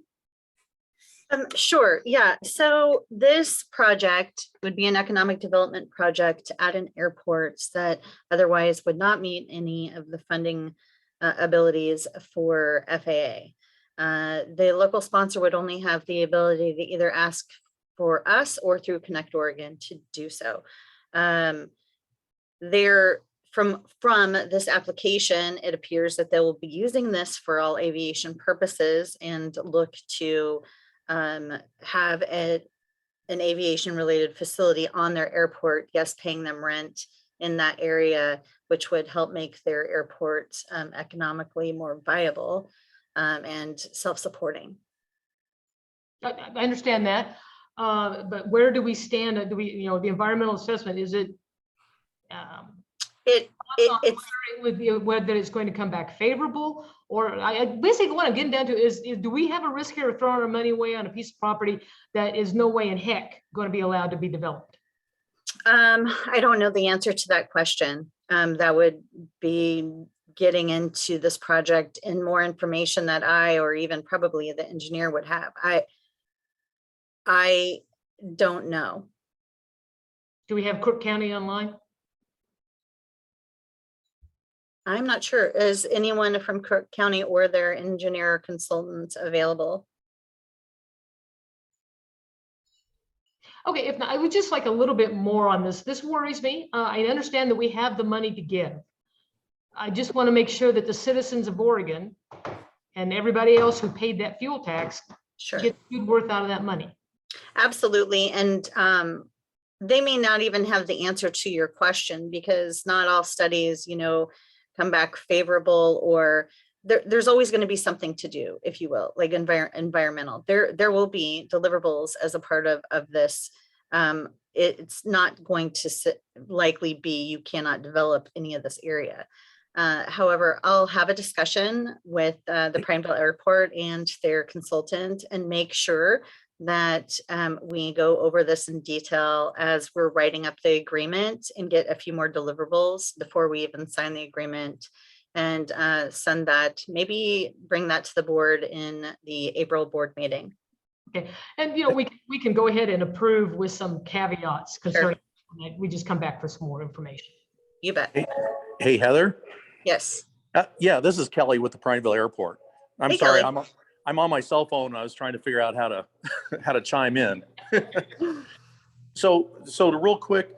So what this is we have, when it says historical significance, we have a wagon road that was found that runs across the airport. So in our development plans in the past, few years, we've started developing the north side of the airport. We put in a new Forest Service facility. FAA helped us with a new parking apron, and all that took us right to this wagon road. So at this point, we cannot plan and go forward unless we cross the wagon road. The wagon road,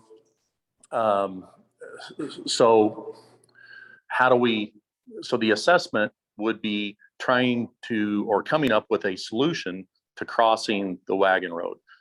We know that we cannot eliminate it. We can't just develop over the top of it, but we need to figure out a environmental solution to cross that road. So this is what that money does for us.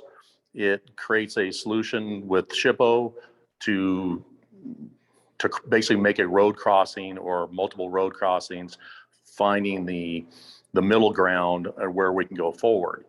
We already have, you know, rough plans going forward, but we can't really go any further until we mitigated the wagon road. So that's what this is about. And Kelly, I would suppose there's been other projects in the United States like this. Is this anything new? I mean, do you have an idea of kind of what you're looking at? I mean, it can't be an overpass, but. No, and that's it's kind of the chicken and egg. What do we ask for? Do we go in saying that we want to eliminate the wagon road completely? I think if we went in and with that thought process, we probably wouldn't get very far. So what we're thinking about is in our planning right now is to make two crossings on the north side and to the south side closer to the taxiway.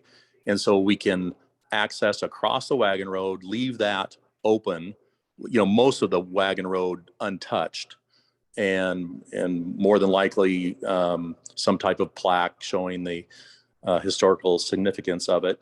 And then we can move forward. But we need an assessment to create the conversation with SHPO to figure out what we can do. Okay. And how we can go forward. And we are right up against, we've already developed right up within, I think, 50 feet of that wagon road. And we cannot go any further until we have a solution to that. And this is what the assessment will do for us. Okay, so at the end of this, once you've spent the 200 or 190, whatever it is, in total funds, basically what you'll have a plan to present to SHPO saying, we're going to do this, and do you agree? Yes, and actually it'll take us through that. It'll we'll come up with a solution.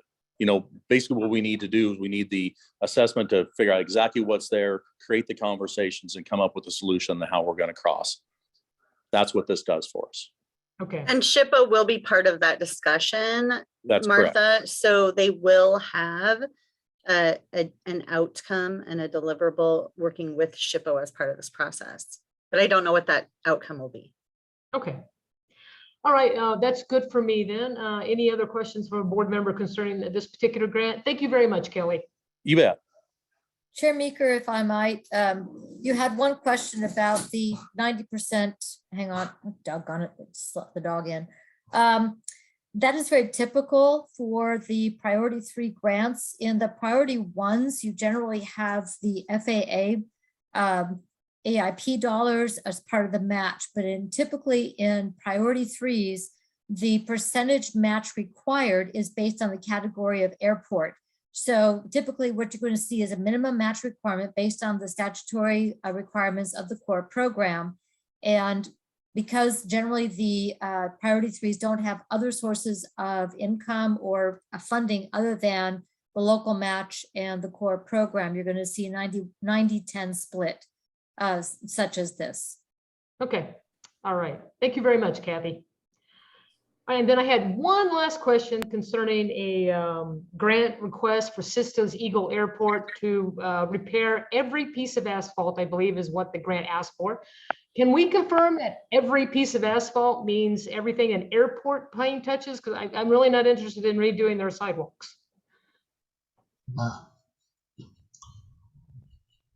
Well, what I can tell you is we will not be redoing their sidewalks. We'll be only participating in any kind of asphalt maintenance that is produced through our pavement evaluation program that we can go back and have some deliverables to look at, because we do provide that report.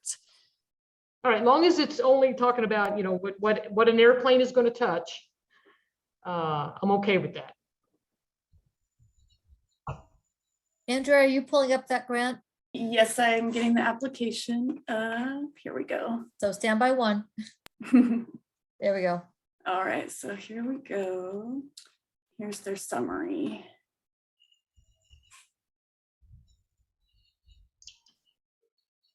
Can everybody read that all right? Mhm. Okay. I just want to make sure we have a check and balance on how far we go. And Heather, apparently we do.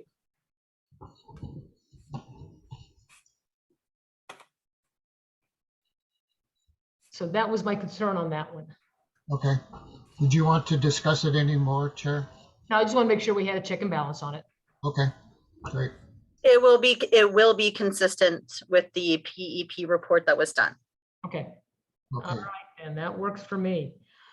Okay, well, those are the questions I had. Like I said, before we get to the vote, and I need to talk about the vote process before we vote, but before we do that, any other questions about specific grants or anything you would like to address Jim or Shelley with?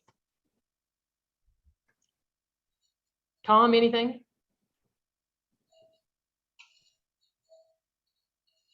No, I have nothing. Thanks. Mike? No, I don't have nothing. Heather? Or Hilda, excuse me. I was looking at Heather. Hilda? Nope, my only question was about purchase of equipment and you addressed it. Okay. And then Vince? No, I got all my questions answered. Thank you. Okay, super then. Now going on. Chairmaker, sorry. Before you get to the board vote really quickly, I just have a couple more slides and I've got draft motions for you. So if there wasn't any other questions, I'll go ahead and move to the next slide. And of course, thank you, Jim and Shelley, for all your work and all of the ARC members. As they said, they really enjoyed the new cohort process. And I know Kathy and I really enjoyed it as well. We liked getting to be able to be in those meetings with the ARC members and kind of get to have a little more discussion than it has been in previous cycles. So I just had a couple, or really one other item that came up during our ARC meeting, and that's regarding the rulemaking that's going to be coming up for House Bill 2434. And so I just wanted to let you guys know that today we'll be requesting initiation of the rulemaking process, and then ARC members will be included in all the communication on rulemaking, as the updates, of course, will be relevant to future core grant cycles. ODA will select a minimum of 8 persons to form a rulemaking advisory committee, and the rules will be updated according to House Bill 2434. ARC members who are not selected to be a part of the RAC, along with any other interested stakeholders, will have an opportunity to comment during the public comment period once the rules are published with Secretary of State. And then preliminary communication regarding the RAC meeting will be sent out within the next week. And then, of course, our staff recommendation concurs with the ARC. And so we agree with approving all applications in priority 1, 2, and 3, and then approving the additional request by City of Cresswell for a total funding authorization of the almost 3.8 million. And then finally, Chair Meeker, here are draft motions if the board wishes to approve as ARC and staff has requested. And I will turn it over to you for your discussion. Okay, Andrea, if I now just to catch me here, and Kathy help out as well on process. I would like to propose that I just read, instead of having 1, 2, 3, 4, 5 different votes, that I read that we are approving the 5 different categories. And then we can make a single vote. It just speeds things up. But if any board member thinks they'd like to have a particular discussion on one area or not, I'm more than happy to break it out into 5 votes. Is anybody against making a single vote with 5 subtopics? A single vote is fine with me. Super, thanks, Tom. Agreed. Awesome. Agreed. Agreed. Fantastic. Kathy, am I legal in doing this? Yes, Madam Chair, you have gotten concurrence from the board to move these in block. Okay, here I go. I'm going to reread. Okay, make sure I say it all correctly.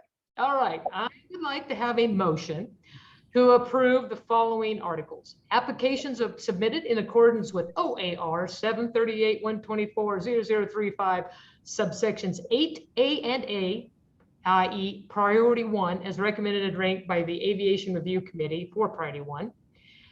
To approve applications submitted in accordance with, once again, OAR 738-124-0035 subsection 8AB, priority 2, as recommended and ranked by the Aviation Review Committee for priority 2. To also approve applications submitted in accordance with OAR 738-124-0035 subsection 8AC, priority 3, as recommended and ranked by the Aviation Review Committee in priority 3. For approval of additional funding requested in accordance with OAR 738-124-0035 8 subsections AA by the City of Crestwell for Hobby Field for grant core 2022-77S as in Sierra 00024 in the amount of $78,300. And finally, to approve the funding authorization for the 2021-2022 core grants in an amount not to exceed $3,764,300. Do I have a motion as described? So moved. I have a first motion by Vince. Do I have a second? I second. We have a second by, was that Mike? Or Tom. Tom. Oh, wait, Tom, I'm sorry, but I have a second motion by Tom. All those approving recommend approving as outlined for the 5 different areas, say aye. Aye. Aye. Any opposed, say nay. Hearing that, let it be known that the core grant sections 1 through 5 have been approved unanimously. Thank you very much. And just superb work by the ARC. You guys continue to make this process much better, and Heather and Andrea and everybody involved in the process. We have greatly appreciate just the thoroughness you put into this and the ability for the local members to have a say in what is important to them. So kudos all around. It's a pleasure to serve. Thank you so much, Chair Meeker and board. And again, thank you to the ARC and all the participation. We appreciate it. It's made this application cycle. It's just been a really good one. So thank you all so much for your participation, your enthusiasm for our core program. Fantastic, guys. Thank you very much. And now that brings us to lunch. Is that what I'm seeing, Kathy? Chair Meeker, we've got one more item on the agenda prior to our lunch break, and that is for the initiation of rulemaking for the aeronautical study fees. And Seth Thompson, I see, has his screen on. All right, excellent. Can you all hear and see me? We got you. Okay, I'll go ahead and share my screen here.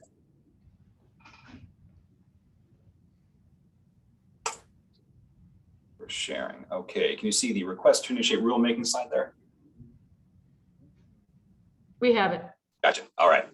All right. So good morning. My name is Seth Thompson. I'm an aviation planner here at ODA. And today I'm going to talk to you about a request to initiate rulemaking for the aeronautical study fees rule. So for a quick background, how we got to where we are today, Senate Bill 38 and its passage, I believe, last year authorized the Department of Aviation to adopt rules to establish a fee for aeronautical studies as part of the department's efforts to mitigate obstructions to air navigation. So most of you are probably aware, but we are required by administrative rule to evaluate tall structures in proximity to airports and regionally as well. So basically this fee fits into our existing program, into our existing rules. It's not a new rule per se. It will be a new rule in that it will allow us to gather fees, but it will operate within our existing program.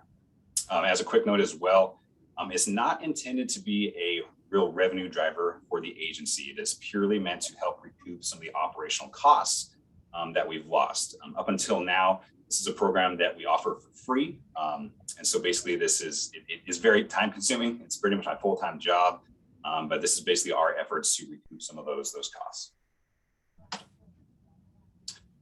Progress, please.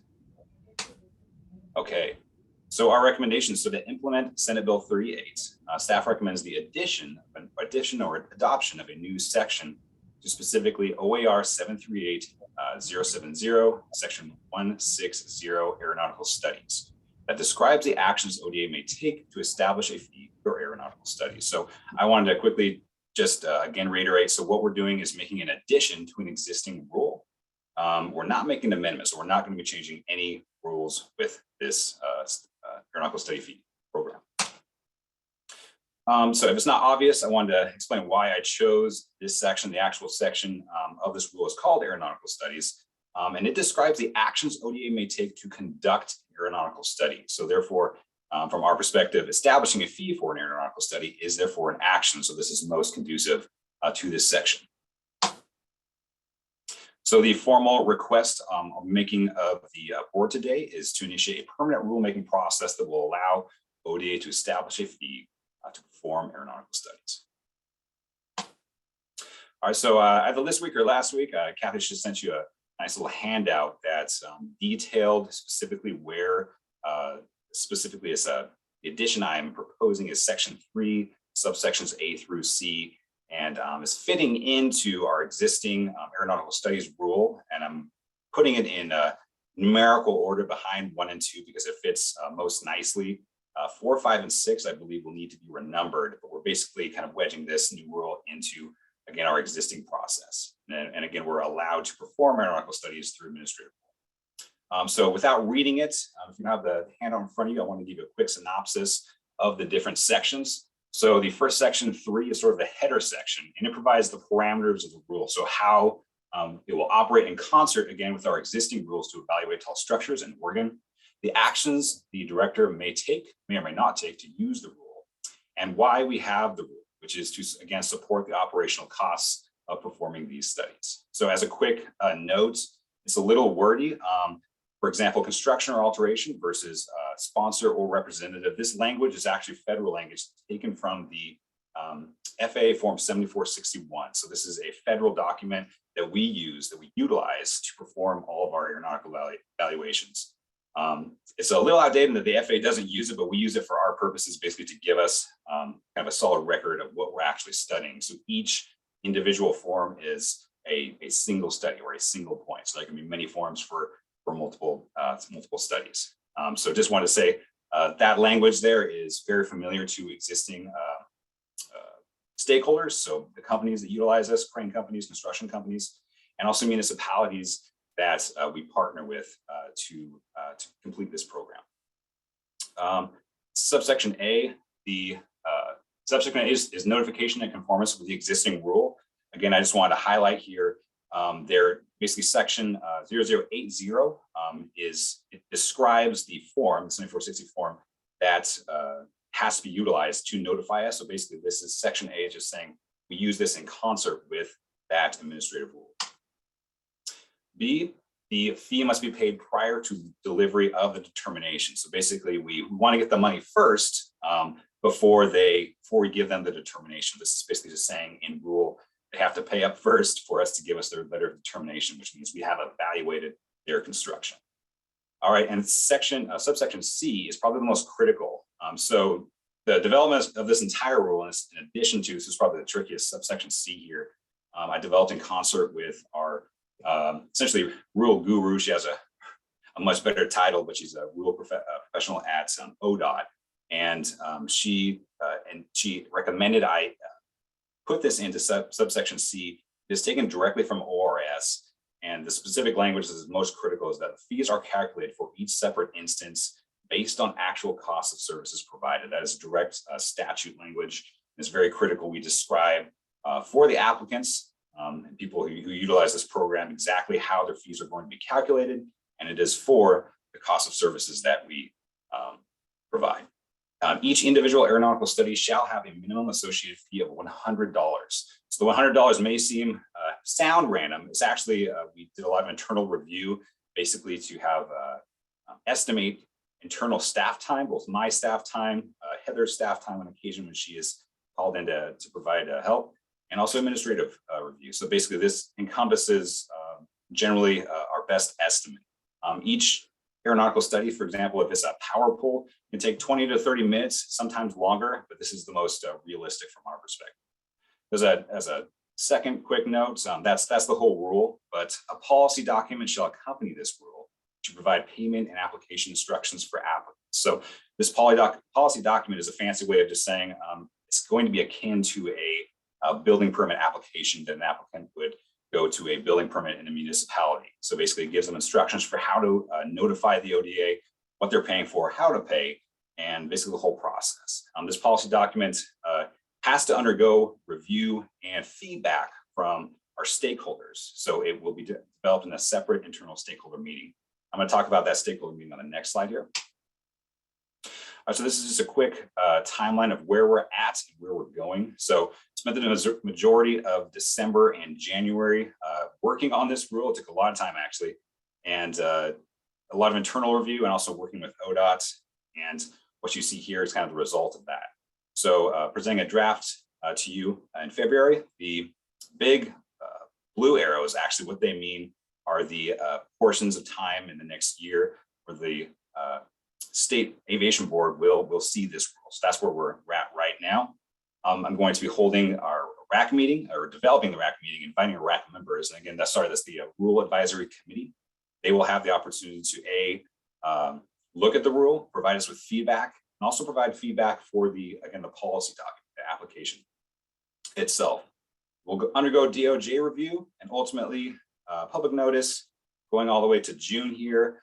The final rule that will be presented to the board in June is the rule in its final phase, in addition to the policy document, both of which have undergone feedback and review by, again, the RAC. So with that, I know I'm crunching into your lunchtime here, so I wanted to stop here and open the door for any questions. Thank you. Is there, you have a minimum of $100. Is there any concept of what a maximum would be? Not yet. And the reason we left it kind of as is we had to actually say the minimum basically says that this is obviously the minimum you will be charged. It may or may not go up there. And to give you a real quick picture. So 70–60% of the reviews I do are power poles for Pacific Corps. They provide that to me in a singular 7460. I analyze that. I did, I believe, 600 or so individual wind turbines in 2021. So we attached $100. So basically a review of say 200 wind turbines can take anywhere from 45 minutes to 2 hours to 2 months. If it takes 35–40 minutes, this kind of helps encompass that as well. And if we attach one of those to each one of those turbines, it'll kind of give us a good blanket strategy. But no, we don't. We will in the policy document maybe talk more about how the charge may increase depending on time and effort required by staff. And the goal of putting that minimum in there is then to give the director specifically the authority to increase costs. Even change the minimum if required, but also gives us the authority to increase costs associated with extra time required. But I don't specify that. So at this time, the maximum is open-ended. Technically correct, yes. Okay, thank you. Any other questions out there? Okay, well, with that then, I believe that the staff would like to get board concurrence to go ahead and get into initiate some rulemaking. So with that, do I have a motion directing the Oregon Department of Aviation to initiate permanent rulemaking process that will allow for ODA to establish a fee for aeronautical studies? So moved. Okay, we have first motion by Vince. Do we have a second? Second. All righty, we have a second. Do I, then with that, all those in favor of directing the Oregon Department of Aviation to initiate a permanent rulemaking process allowing ODA to establish a fee for aeronautical studies. Say aye. Aye. Aye. Any opposed? With that, motion has passed unanimously. Thank you very much, guys. Thank you. Appreciate it. All right, Kathy, now let me check with you again. It's 12 o'clock. So are we all set, or do we need to address something before we break for lunch until 12:30, I believe?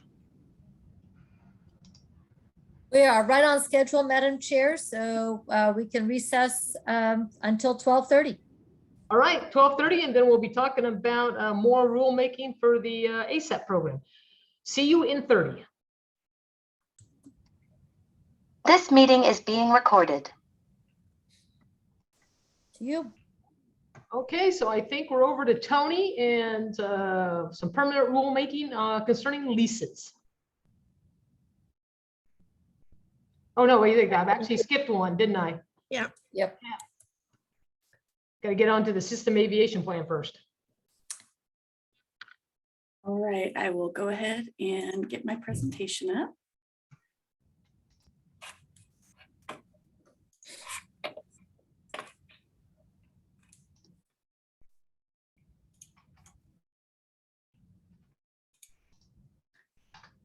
All right, can you all see the slide there?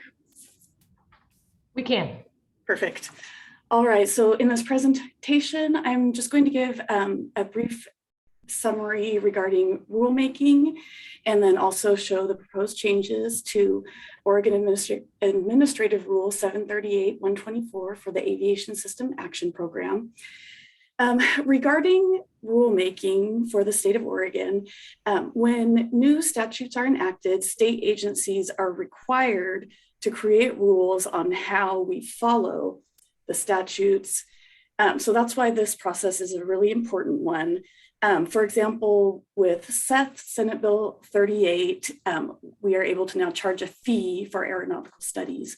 So his rule is to show how we are going to charge that fee and in what circumstances. For core, there's no fees associated, but it establishes how we do the core program. As Seth also mentioned, we can further enact our rules using policies and procedures. So that's also a point that needs to be understood there. So when staff is preparing to initiate rulemaking, we request approval by the Aviation Board so that the board knows that rulemaking is happening. And that's what this request is. After that, the board doesn't see the rules again for the most part until we bring them to you for approval. Between now and when we bring them to the board for approval, staff meets with stakeholders, we get comments, we put together all the documentation so that when we bring it to the board for approval, we have a defendable document and we're able to show that stakeholders have been able to comment that they have support for it. And it also shows that we value the input of our stakeholders. So that's just kind of a brief synopsis about why we do rulemaking. So for our ASAP rulemaking,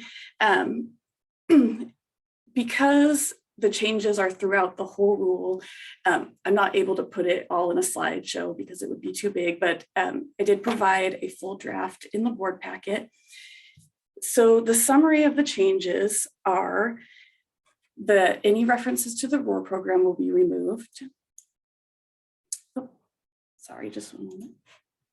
Got something in my way. Okay.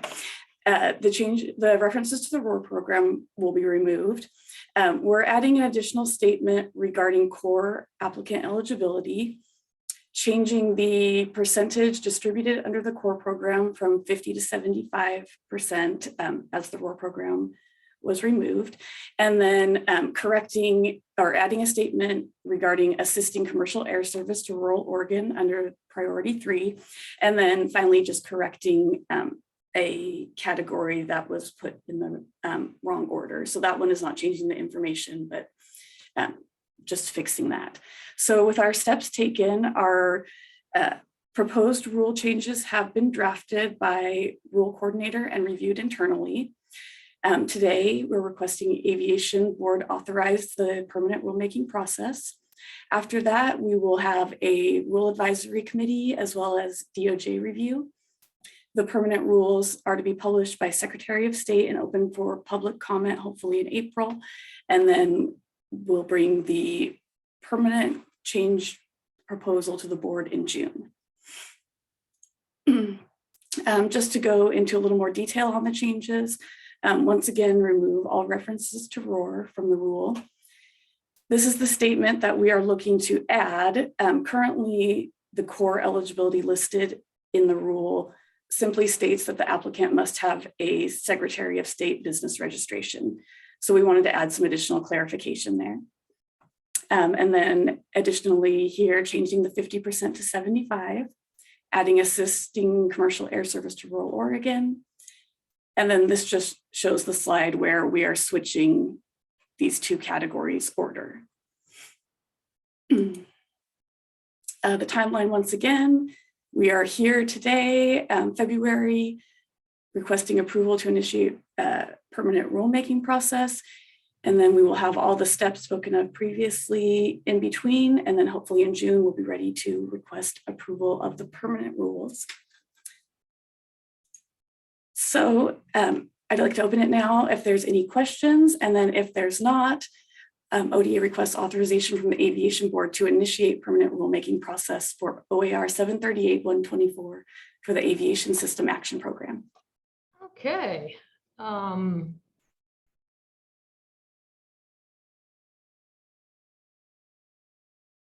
Just had a question in the chat session about private investment, non-commercial hangars. That's already allowed in section 3. So I'm not for sure what Seaside would like to bring up. Any whoever, if you want to talk about that a little bit.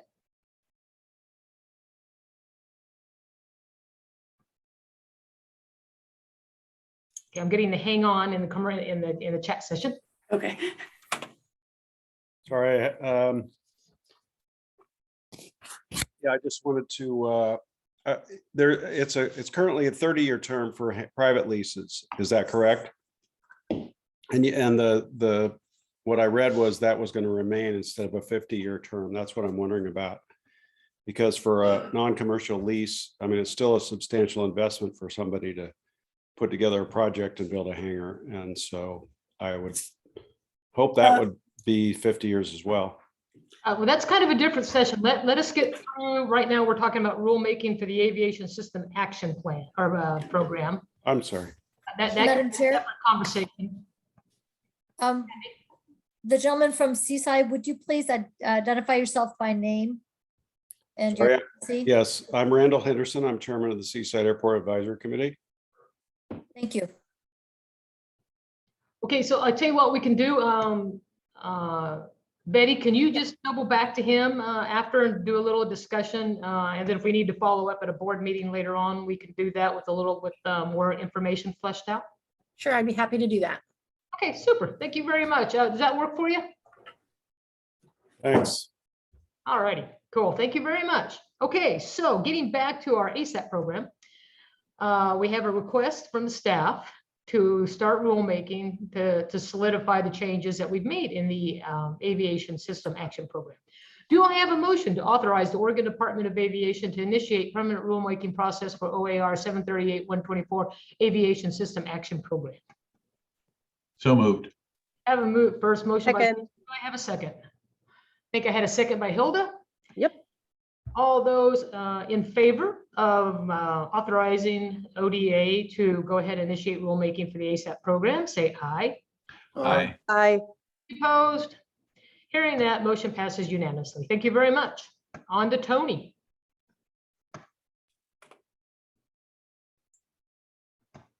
Good afternoon, Madam Chair and members of the board. I'm going to start with sharing my screen for the operations update.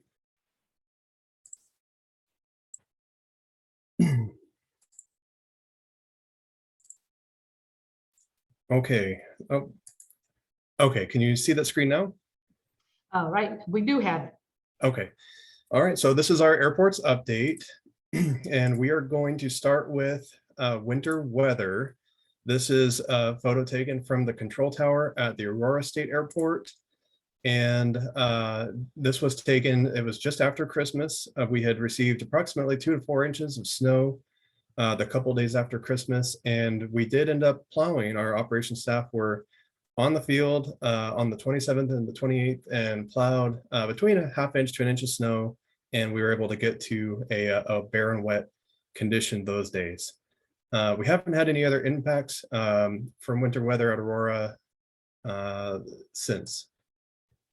And this is a picture of the Joseph State Airport, and you know it gets a bit more snow than some of our other airports, and we've recently begun reporting surface conditions at Joseph, where previously we had remarks published that we were not reporting surface conditions. These are the NOTAMs. These are the conditions we were reporting yesterday, as of yesterday, and so we're just working with, excuse me, our employee out there and keeping those conditions updated as they evolve and as he plows the snow. This was the Cascade Locks State Airport, and it actually had quite a bit of snow earlier this year, and it did not stop helicopters from operating there, which was really great to see. So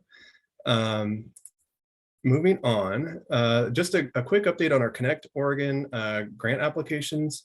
We won't know the result until the review committee and those awards should be they should be awarded in May or possibly July this year. But in the meantime, I did present to the Northwest Act for the Pacific City State Airport the access road construction and the apron rehabilitation project on the 13th of January. And then coming up on the 23rd of February, I'll be giving 2 presentations, one for the Cape Blanco and one for the Prospect runway reconstruction projects. And then there's a new grant that I was recently made aware of. It's a county grant in Tillamook County for tourism, and it is a lodging tax in the hospitality sector, and so there's about $875,000 available, and they're awarding up to $75,000 per applicant, and so we are interested in applying for those funds to help improve and maintain the Pacific City State Airport, which does contribute to tourism in that county. The deadline for that application is February 15th of this year. I'm sorry, that should be 2022. And then the award decision will be shortly after, at the end of March in 22. And then just a quick update on our obstruction removal projects. The obstruction survey, that has finished. The property survey is still ongoing. There's about 1 to 2 weeks left for the property survey at Aurora. That will be wrapped up here by mid-February. And then we will be submitting the EA rewrite and the additional survey data to the FAA, where again, we'll just continue on with the schedule that I had last presented in December. At Malino, the survey will begin as soon as the property survey is wrapped up at Aurora. And in the meantime, we are still working toward our plans of removing the obstructions that are on state property and the neighboring property where we already have navigation easements. And that has to be done prior to the spring, prior to nesting season this year. So we're still working toward that. And here's a map that shows those areas. It's hard to see where our property line is, but the green areas, those are the trees, the obstructions that are on our property. And then the red areas are the trees that we're prioritizing that are on the adjacent property where we have easements. And again, our goal is to get all of those down prior to the end of March. And then Chiloquin, the survey will begin there after the survey is completed at Malino. So otherwise, no changes there. And as Heather mentioned, the fence at Cottage Grove has reached substantial completion. And so I just wanted to share a couple photos. for that project. In my opinion, it went really well. There were very few, if not any, impacts from for the aircraft operations, and I think we got a really good project. At Independence, as Heather mentioned, they'll be beginning here next week, and construction will begin on the 14th of February. We don't anticipate any impacts to aircraft operations from this project. There will be some personnel and equipment on the west side of the runway later on in April and May as they work on that side. But again, we don't anticipate any impacts or closures for aircraft. And then anticipated completion will be the end of May. And that's all I have on my operations update. Do I have any questions? On the Independence, was that the issue that we had with the folks going across the end of the runway? How did that resolve out? At Independence, so going across the end of the runway? I don't know if I... Okay, no, she's talking about the north end, relocating that little piece of fence okay. on the north end. That's what she's asking about. Yeah, sure. So so we have made a couple adjustments, a few adjustments to the fence at Independence. So one of them is there was a section of barbed wire that was deleted on the east side along the airport road. And then there was a section of fence on the north end that we have postponed, and it's going to be part of a second construction phase where additional fence will be constructed closer to the property line for the airport, or it'll be more or less on the property line for the airport. So that'll actually extend quite a bit further north. Okay. Yep. That's all I had. Anybody else out there? All right, looks like no questions, Tony. Okay, great. Then I'm going to go into my rulemaking request.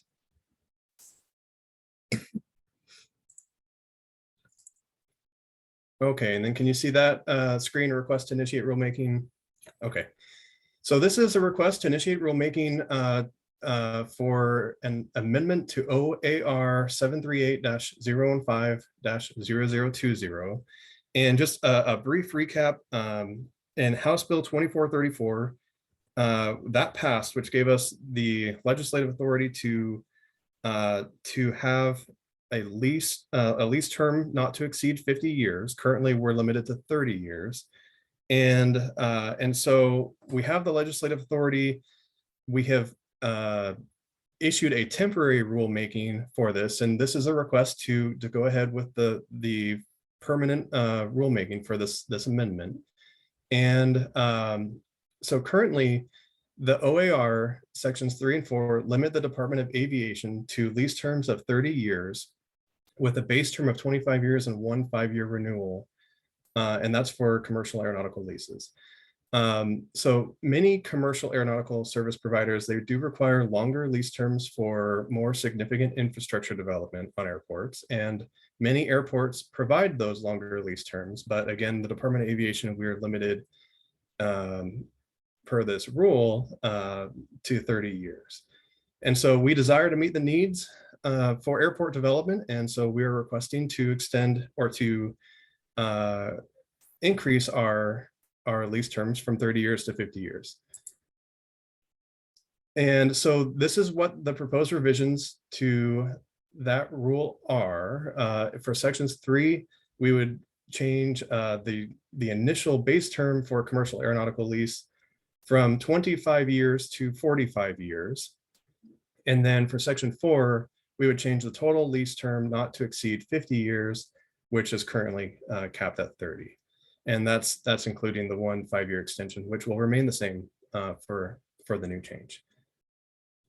And here is a snapshot of the rulemaking amendment. This is the bold and strike language that will amend the rule.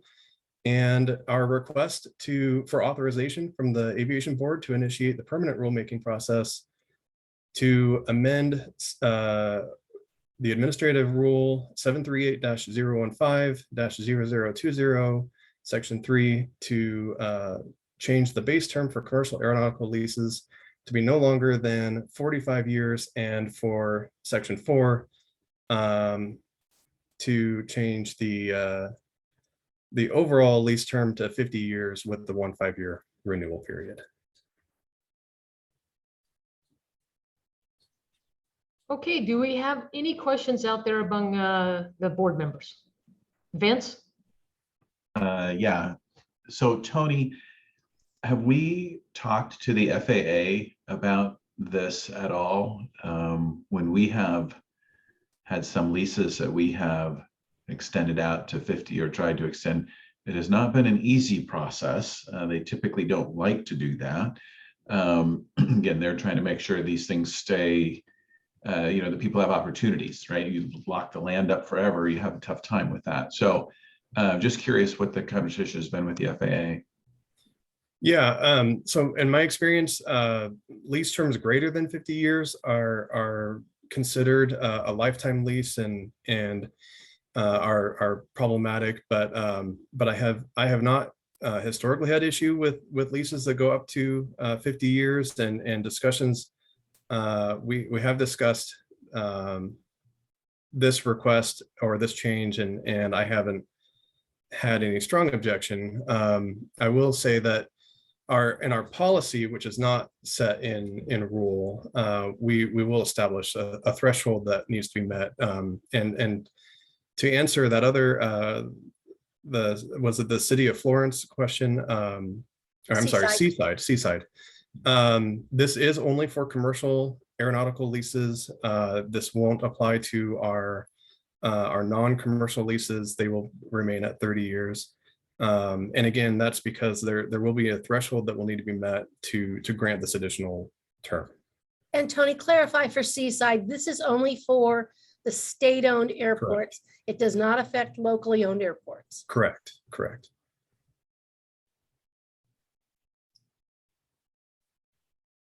Okay, does that answer your question, Vince? And yes, I just wonder, in the initial, when we went to the legislative body last year to request the ability to change the lease time, any particular reason why we spelled out commercial versus why we just didn't put a threshold of dollars above this? That way we had the flexibility to go to what it didn't make a difference, commercial or private. It was just based on a threshold dollar. Yeah, I believe that's correct. And that commercial, this is except for the bold text, this is the exact language as it exists now. And so the commercial, it already applied to commercial aeronautical leases. And so that's why we're only amending that. All right, no problem with that. Okay. Any other questions from board members out there?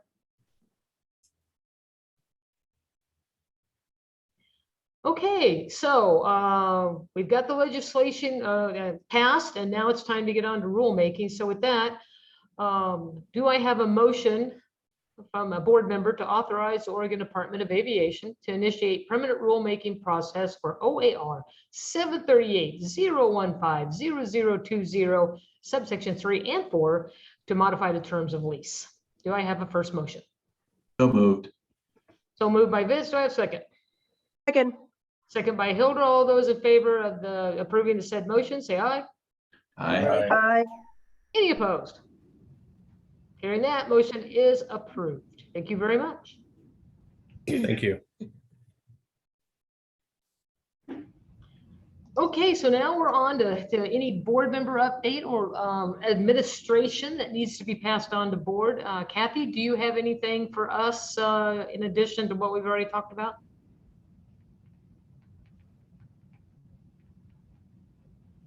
There, I found my unmute. Just a couple of things for the board to be aware of. Get to my notes here. So Heather already went over with you that we'll be sending everything out to you regarding Connect Oregon.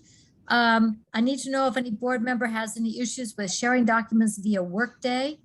That is a very powerful way for us to be able to upload large files that don't end up getting clogged up in your filters or ours. And some of these grant applications have a lot of pieces to them. They've got drawings and so forth, although I've done my best to reduce file sizes so we don't, blow up anybody's systems. So that's going to be a lot of reading between now and March 10th. The other is that most of you did receive notification at some point about required training through the Executive Appointments Office, and they've put everything on hold because some questions came up around their authority to require training and which training for different boards and commissions. So they have to go back, figure that out, and then they'll kind of start that all over again. And in the meantime, I know that Hilda had got in there, got stuff done, and logistically it was not smooth. God bless her that she was able to figure it out.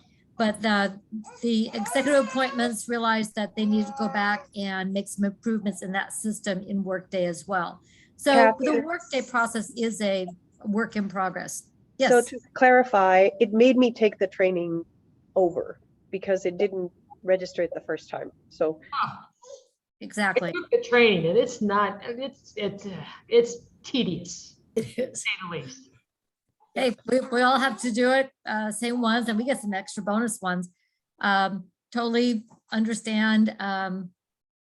It is, but we're going to, hopefully the executive appointments working with the DAS Workday team will at least make the logistics less onerous. So at least we can make that better.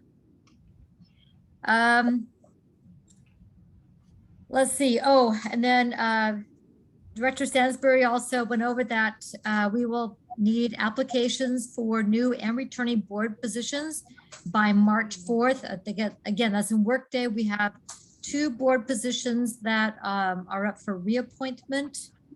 And I think I've contacted both board members involved. I think it's Tom And Hilda. and Hilda.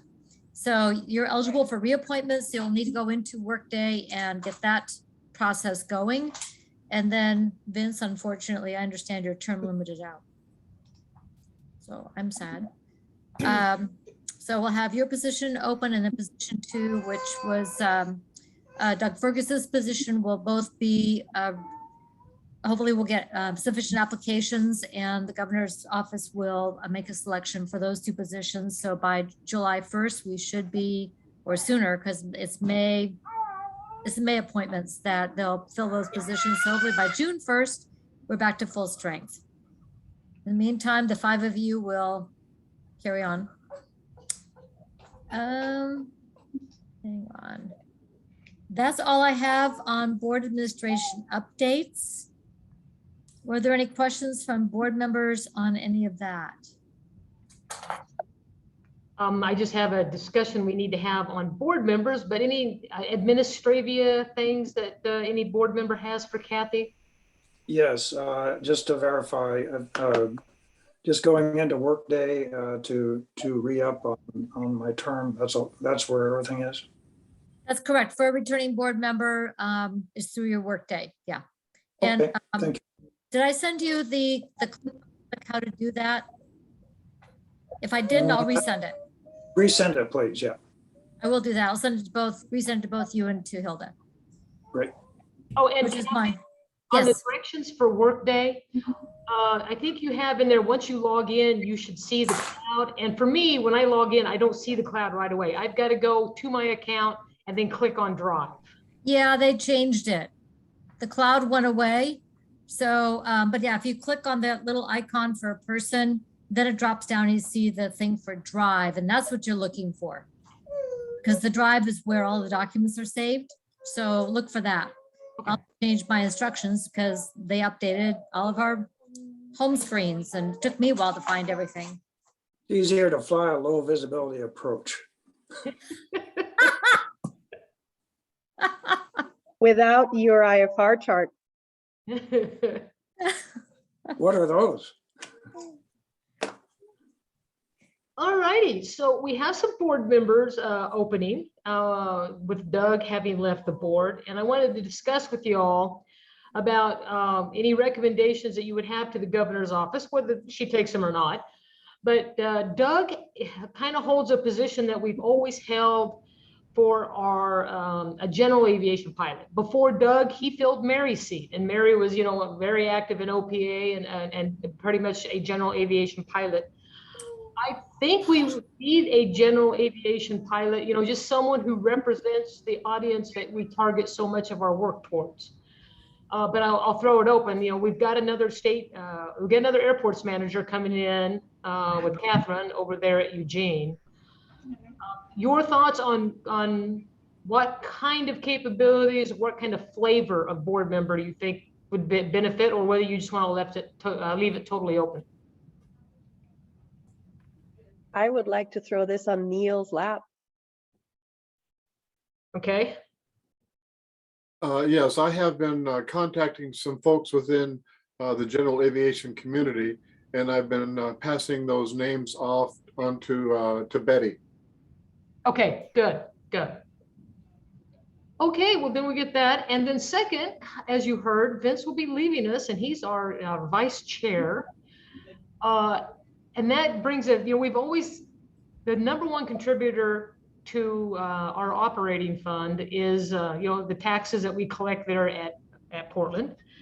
Portland plays an important realm for aviation for the entire state.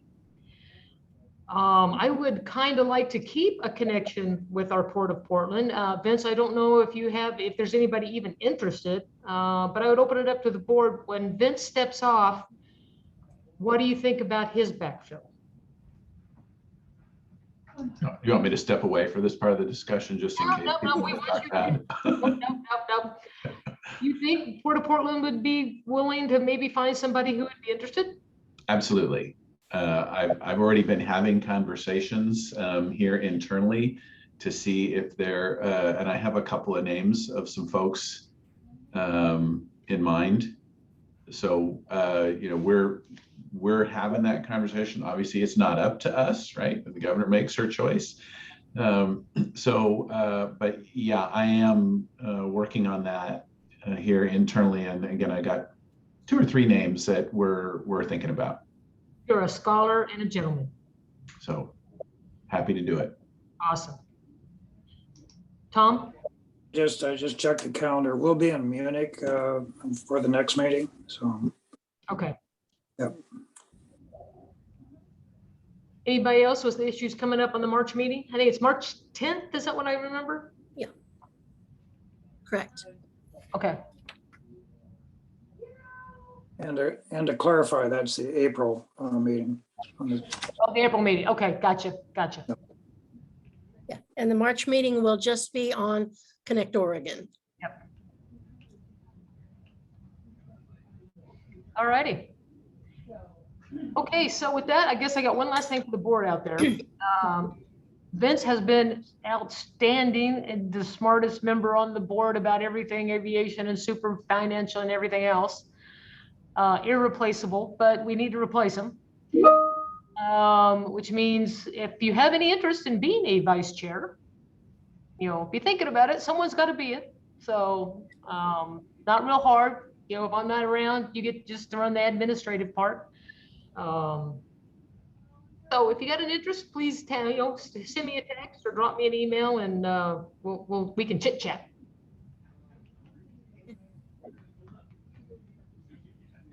All right. Well, I don't have anything else, ladies and gentlemen. Staff, anything out there?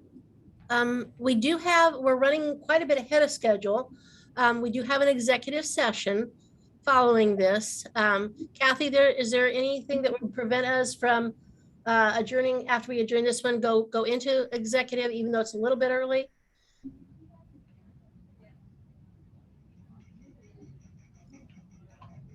Okay. Kathy, if there's no objection, if there's no reason why we could not do it, then once we adjourn this one, we need about 30 minutes executive session with the board, and that's a separate meeting, and you should have a meeting invite for that. Madam Chair, what? The meeting has been noticed, public notice for 2 o'clock. We can't change it? Nope, we're gonna have it at 2 o'clock, just as the public notice went out. I'm sorry, but we do have members of Okay. the press and the public that are not public, but only members of the press that will be attending that. So we do have to meet Good. at the time of the Okay. public notice. Okay, With that, though, if I could do a quick recap, make sure we captured all of the IOUs for the next board meeting. Okay. The next meeting is Connect Oregon, but the next board meeting is on April 7th, 2022. We now know from Tom Kruger that he will be absent from that meeting with notice. Have a wonderful trip. The input so far is to do either in April or in June, a review of key performance measures. Sarah said that we'll be bringing the Joseph Master Plan adoption to you. And was there anything other IOUs that you want to make sure we have queued up for April? yeah, we want to do the legislative concepts. Okay.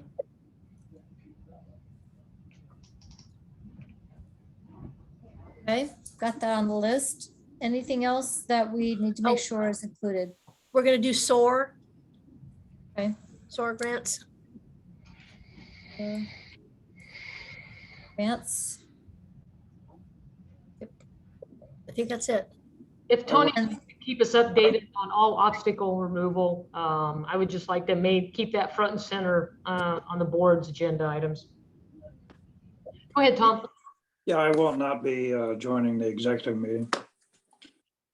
Okay, so we still have a quorum, right? Mike, you'll be there? Hilda? I'll be there. Okay. Affirmative, I will be there. All right. I appreciate the update there. So I've made a note of the items for the April board meeting. And thank you. All right, super.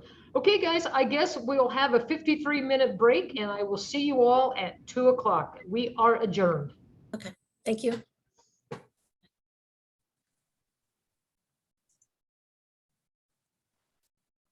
Martha, Kathy,